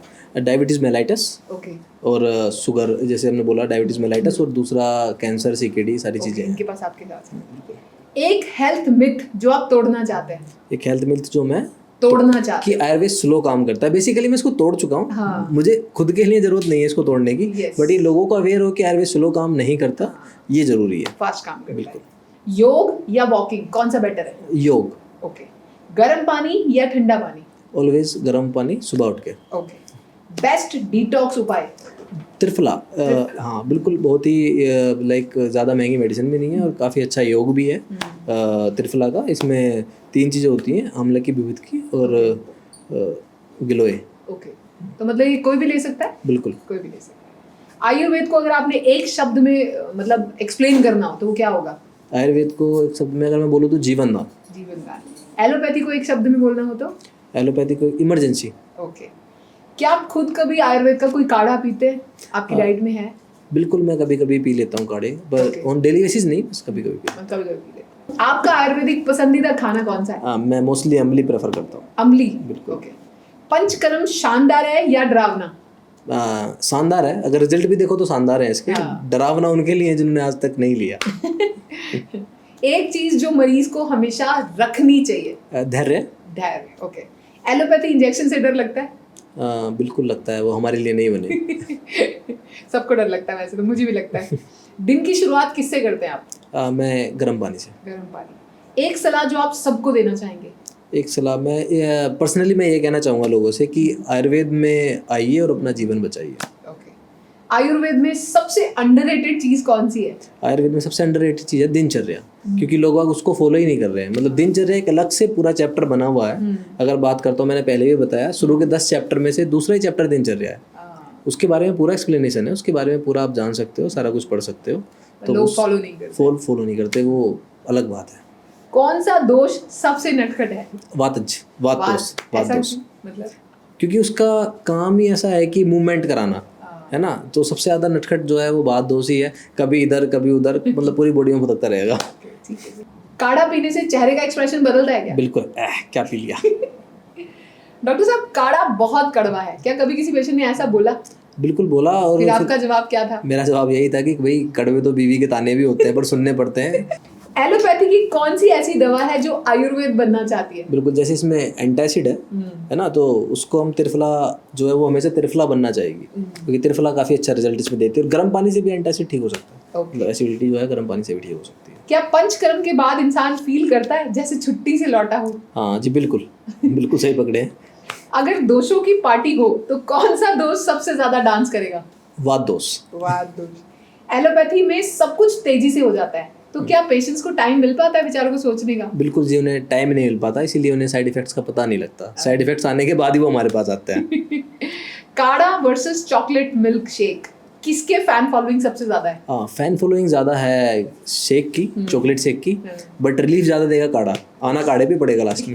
यस। हर रोग की एक जड़ होती है, तो क्या इसका मतलब एलोपैथी वाले सिर्फ पत्ते काटते हैं? ये बिल्कुल सही पकड़ा है आपने, वो पत्ते ही काटते हैं क्योंकि जड़ से तो हम ही मिटाते हैं उसको जी।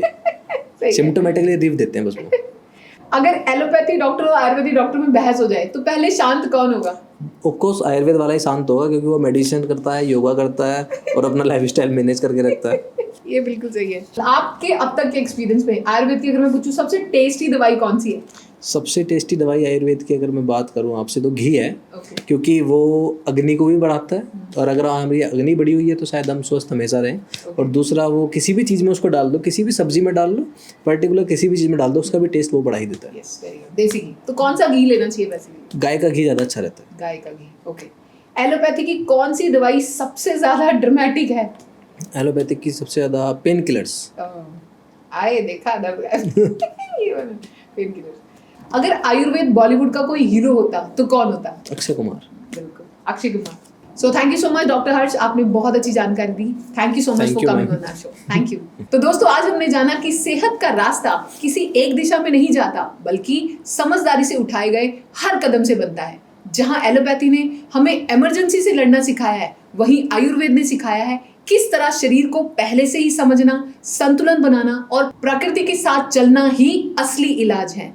जहां एलोपैथी सिर्फ लक्षणों पे काम करता है, वहीं आयुर्वेद जड़ पे काम करता है। तो अब चॉइस आपकी है। तो आज का एपिसोड यहीं खत्म करते हैं। मिलते हैं अगले एपिसोड में एक नए टॉपिक के साथ। तब तक स्वस्थ रहिए, खुश रहिए। नमस्कार।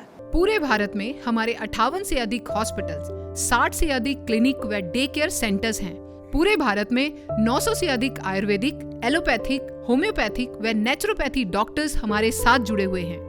भारत के हर बड़े शहर में हमारे आयुर्वेदिक हॉस्पिटल्स हैं। इनमें से मुख्य हॉस्पिटल मेरठ, दिल्ली NCR, मुंबई, लखनऊ, डेराबसी, पंचकुला और कुरुक्षेत्र में हैं। यहाँ पर kidney fail, liver fail, cancer, heart problem, जोड़ों के दर्द, diabetes, BP, sugar, piles, fissure व फिस्टुला और अन्य बड़ी से बड़ी बीमारियों को रिवर्स किया व सिखाया जाता है। अगर आप वीडियो में कही गई बात से सहमत हैं तो Y टाइप करें, सहमत नहीं हैं तो N टाइप करें।